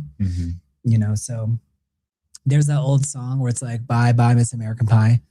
Drove my, Chevy to the levee, but the levee was dry, Yeah. And so it's like the day the music died. And so I don't think people realize like how like profound that song was. Yeah. A society can lose its inheritance and then produce generations who think inheritance was like a myth. When it's like, and that goes back to the Odyssey. It's like that was a myth even to him, like 10,000 years before Homer, right? Yeah. So that was a myth to him, and he was retelling it. And now we're retelling it again, almost 3,000 years after he retold it. Yeah. And so it's like we already know that that's like one of the core human stories, and why it's so like such a violation to betray that the core principles of the story. Yeah.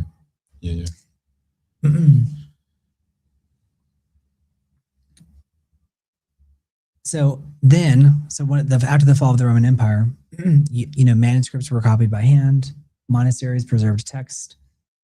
There was already fragile literacy. It was already very, very fragile. And then the physical vulnerability of knowledge. Like if a library burned down, that stuff was gone. Yeah. Whereas now things are digitized. There's a digital abundance. There's infinite copies of things. You can search anything up. There's free lectures online you can watch. Yeah. There's global access. But the old danger was that the book could be burned, but the new danger is that the book can survive forever but never be read. And I think that's very scary. Yeah. All right, I'm going to do this segment, Jimmy, and then we're going to close out and do a part 2. So, Jimmy, go back to your post.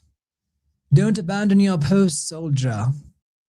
All right, so the reason why we're going to end on this one is because this is so overlooked in history, and it's the Middle East. People do not realize that the Middle East was such a cultural hotbed of knowledge. Yeah, like it was also like a big part of the beginning of human civilization. Absolutely, like Mesopotamia. Yeah, between the Tigris and the Euphrates, the beginnings of the very first civilizations that came about, even like from a biblical standpoint as well. Like a lot of people. David Young says part 2 tonight. No, tomorrow. Dag Overhaul says cancel culture. Dag Overhaul, I agree. Yeah. All right. So the Middle East, from intellectual powerhouse to like complete rupture. So the Islamic Golden Age in Baghdad. Jimmy, go back to your post because this will be the last thing that you learned. Yeah, I'm gonna have you pull up some images. So the medieval Islamic world was one of history's great intellectual engines, with major achievements in philosophy, mathematics, medicine, astronomy, translation, architecture, poetry, and theology. Baghdad's House of Wisdom is traditionally remembered as a major Abbasid-era intellectual center, though historians debate some specifics of its exact form and functions. Jimmy, go back to your post. Come on. So the reason why this segment matters is because modern people often talk about the Middle East through the language of conflict alone, because it's almost become like synonymous with conflict, right? Like a constant chaos, constant war, nonstop tragedy. But that's a bit historically illiterate, right? To not know the history of it. But that's a clear example of what is like a case study for the entire world. Because we've forgotten already the cultural, how historically rich the Middle East is. So it just shows like what if that happens on a global scale. You could argue that's where we're headed. It tends to be overlooked because of that. Right. So there was a time when cities like Baghdad, Damascus, Cairo, Cordoba, Bukhara, and Samarkand were central to the intellectual life of the entire world in terms of like major ideas coming out of these cultural and intellectual hubs. So Greek philosophers who preserved, translated, and argued with, they were transformed by those thinkers. So people don't realize that the actual Greek philosophers were influenced by these Islamic people. But like pre-Islam even. Mathematics advanced, medicine advanced, astronomy advanced, poetry flourished in this region, and architecture became metaphysics in stone. So, and this is not like a marginal civilization. It was the powerhouse at the time. So when we ask like what happened to culture, we must ask it like globally. Like every civilization has golden ages. Like for example, in Mexico, there was a golden age of cinema. And we're kind of living in this aftermath where it's like people are kind of fumbling around in the dark and they don't really know how to make movies anymore. But there was a time in the 50s and 40s when Mexico produced amazing films that were coherent, very well scripted. What happened? Yeah, we had an industry and then it collapsed. Diluted, Every civilization has ruptures. So the Middle East, it just happened like on a hugely catastrophic scale. So, and every civilization can regress. It can go backwards. It's just it can happen. So Mario, based off of just the knowledge you have, why do you think that intellectual powerhouse of the Middle East declined? Just on the information you have. I'll provide you with more information, but audience too, this is for y'all. I do think that since it's such a rich, like full of things region, it's also hard, I guess, to because a lot of these conflicts we have seen are, I guess they are also like fighting for the culture, like right, for like the cultural right to own the thing that maybe was like the staple back in the days. So a lot of it was like religious too, like religious cults, like taking over and becoming like predominant religions. So I think it might actually be like a consequence of like the richness of that region, maybe, and like the instability might also be like a response to all these like major things that were combined in that single region, maybe. I think we also like forget the power of like brute force and like how you may have a group of intellectual people, but if someone comes in with a stronger weapon, and they can just take everybody out, well, those people are going to dominate. Even though the other people can like intellectualize things. Well, okay, you can have pretty poetry and invent algebra, but we have stronger swords. So and that's what happened historically, right? Like not only there, but in like the world in general. The whole world, like the Mongols took over so many different regions and just destroyed. Like Europe taking over America. Absolutely. So many things have just been lost to the sands of time. All right, so not to reduce history to one thing, but there was political fragmentation. There were invasions, economic shifts, religious and legal debates. Colonial pressure later on that happened from the Europeans. They were already having internal power struggles whenever the Europeans even arrived. And there were destructions of institutions that had existed for hundreds, if not thousands of years. And then there were changes in patronage, like in terms of who was funding the arts or mathematics or different schools of thought. I think it's important to remember too that they were thinking advanced in advanced ways and in early human times. But it's like you didn't have a way to immediately turn that into like a product, right? Like algebra or different things that maybe now it's like, okay, we can make a rocket. Now we can make a something, or a computer program or a video game. Yeah. It's like they were thinking ahead of their times, but it didn't necessarily translate. If, like I said, if someone came in and they had the stronger sword, well, none of that stuff really mattered because it was just theory. Yep. Yeah. Which is why intellectualism itself is so fragile. Yeah. Because it can be just so broken apart, even though it's like you're on the road to something greater. And it also proves that like intellectualism can also be a target, right? Like absolutely, you can be the target. Yeah. It can be the target because it's like saying, especially if people feel like a level of exclusion. So it's like, okay, well, we're going to come after you because the majority of people don't know what you're talking about. So we're going to villainize it. We're going to call it devil worship, right? Yeah. So it's very dangerous in that regard. So, Jimmy, pull up the inventor of algebra, like the father of algebra, because people don't realize that in the Middle East, so much of mathematics came out of algebra. Literally, almost every word that starts with the AL is Arabic. Yeah, and people don't realize how much of influence Arabic has had on Spanish. Right. So there was a group called the Moors, and they occupied Spain for hundreds of years. Yeah. Now, during the Catholic, what was it called? Whenever they were expunging everybody, not the escapades, but it was called the expulsion. Like expulsiones. Yeah, they had the expulsion. Yeah. But it was like let's see what they know. John Scott said he's a witch. Exactly. All right, so. This is the inventor of algebra, Al-Khwarizmi. Al-Khwarizmi, yeah. Al-Khwarizmi.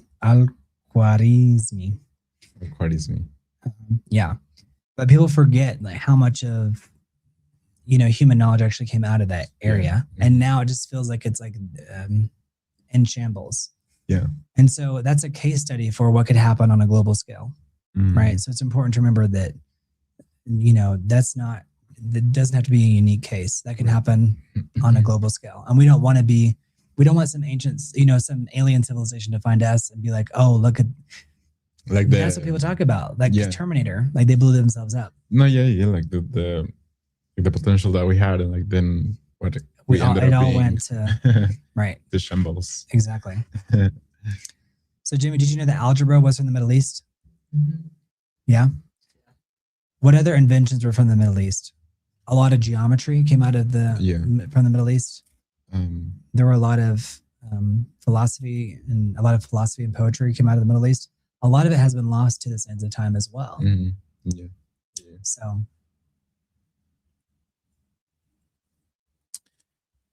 Yeah, that was a very prolific region at the time too. So next time we're going to talk about the Mongols, Baghdad, and the destruction of intellectual ecosystems. Because I don't know if you know this, but Baghdad was conquered by the Mongols in 1258. So very early on. Yeah. So Baghdad was like a intellectual hub, but the Mongols just like ravaged it. Took over. Yep. All right. Yeah. You guys don't forget to subscribe. Don't forget to like the video. Thank you guys. Yeah. Sultan, you've been asking about China. We would love to go to China. Yep. Toph, Mark Sands, off topic, but Wall-E, future history. Mark Sands is not off topic. Wall-E is totally. I mean, it feels like we're heading towards that outcome. I think it may be even worse. It's like I imagine people like being plugged into the system. I think it's more like the Matrix. Yes, just preserve like your consciousness, but not necessarily your whole being. Like not your body and the consciousness as a whole, maybe. Well, I think like for Wall-E, like Wall-E, however you want to pronounce it, they're getting to something which is like overconsumption, and which is actually a very, daring thing for a company that's like known for overconsumption to produce. Yeah. It's like, maybe you could even argue that's hypocritical, but also I'm glad that they made it. But when you watch that movie again, you can look at it through like a lens of today and be like, well, like the next level would be plugging people into the system itself versus taking them out of the planet. Yeah, because like, what is it to what end? If they're just mindlessly consuming, then to what end? At least like in the Matrix, it made sense for them to like, okay, well, the AI is preserving them because they need them for their, the electricity that the human body creates.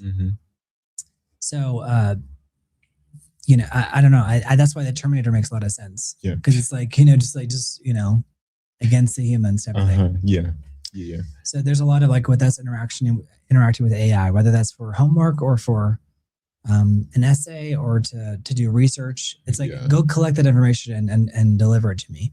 Yeah. But at what point can it just start selectively omitting information to influence the way you think? Yeah, like your thought as a whole right. thing. Yeah. And if we already know that the end user is illiterate, then it's easier and easier and easier to create an environment where we control how that individual thinks. Yeah, or they can just strip you out of your knowledge. Yeah. Yeah, just like completely, strip away, the core of the essence of the thing. Yeah. So that's the ultimate debate. But it's larger than AI. It's larger than one social media platform. It's larger than one generation like being the problem. I think this has been, a long time coming. This idea of, cultural illiteracy and us having like case studies. Because I was thinking like we have to have like a case study like Baghdad or the fall of the Roman Empire or when the Romans, adopted, Greek philosophies and ideas. How much of that was lost and how far back do you want to go? And how many times have we had to like culturally restart that we don't even know about? So I think it's a debate that has to be had. We have to talk about these things and not come from a place of fear, but like we have to like listen too. I feel like people just don't want to like listen or contribute because it feels like everything is political these days. But I don't think it's one culture. I don't think it's one country. I think it's globally. Having traveled as much as I have, I don't think it's a symptom of one system. I think it's the whole system. Yeah. I think it's the whole world. Yeah, it's like the bigger picture rather than just your immediate surrounding. Yeah, I think a lot of people say it's in this country. Well, it's like in every country. Yeah, it's just how much of freedom of a press is there in your country? Right.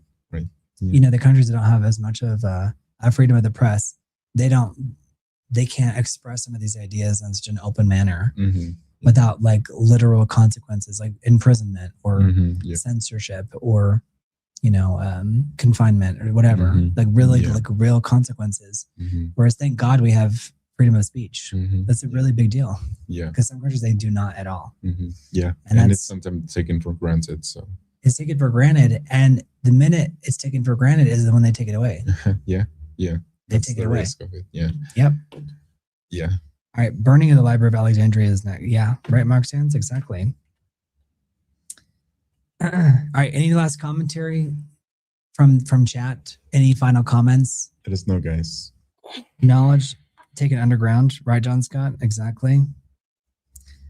John Scott, I think Alexandria was looted. I think it actually, I don't know if it actually burned down. I think it was, let's end on that, because a lot of people use it as a reference point to like losing of knowledge. But did the Library of Alexandria actually burn down? I think it did previous, and then like the last time it was looted. Because I know it burned at one point. Because it was like composed by sections, I think. So maybe partially burned, partially it was looted, maybe. Well, whenever I think of it, don't you ever think of like a lighthouse? Yeah. I think it was like I don't know if that was a metaphorical imagery that was given to me as a child, but the idea of a lighthouse. But the idea of a lighthouse is like casting out light from like a beacon. It's like a beacon of like looking up. And the Library of Alexandria did not burn down in one single catastrophic event. Yeah. There you go. So read it out to us, Jimmy. Tell us. Lay the knowledge. Instead, its massive collection was lost over centuries of political decline, neglect, and multiple smaller incidents rather than a singular dramatic fire. Yeah. And I mean, I guess it's likely that it was also looted because of people just wanting to access whatever it had to. It's like that movie, The Book of Eli. Have you seen that? No. You got to watch that. It has Denzel Washington. It's a really good film. No, yeah, no. Y'all leave in the comments if y'all have seen The Book of Eli, but you got to watch it. I don't want to ruin it for you, but you should watch The Book of Eli. Yeah. I will. I'll see if I have a copy of it to give to you. It's a really good movie. Thank you. Because at the end, there's like this stunning reveal, and you're like, oh my gosh. Like, I mean, I was in the theater when that came out, and people were like, oh my, at the end, there was like you could hear a gasp. Not like the Mothman scary gasp, but like wow, that's what a great reveal there. So Team Jimmy, yes, Team Jimmy all the way. The Book of Eli was dark. It was dark. It had like this really unique filter on the whole movie. All right, we're going to do the countdown. You guys, there are ways to contribute to the channel so that we can elevate our game. We can elevate our research, elevate our team. Production values. Yeah, that way we have someone, instead of, Jimmy can rest. He doesn't have to be our producer guy. Jimmy, turn on your little mini cam. So we're going to do the countdown. You guys don't forget to leave a comment. Thank you, Sultan. Yeah. Comment, subscribe, give the video a like. All right, 10, 9, 8, 7, 6, 5, 4, 3, 2, 1. Thank you guys. We love you guys. Thank you for watching. Thank you, Mark Sands. Thank you, Mark Sands. Thank you, Michael Silvers. Thank you, TTJ. For donating. Yeah. All right. Bye, everybody. Bye, guys. Thank you, everyone. Bye, guys. Bye, David. Bye, John. Bye, Sultan. Thank you, John. I appreciate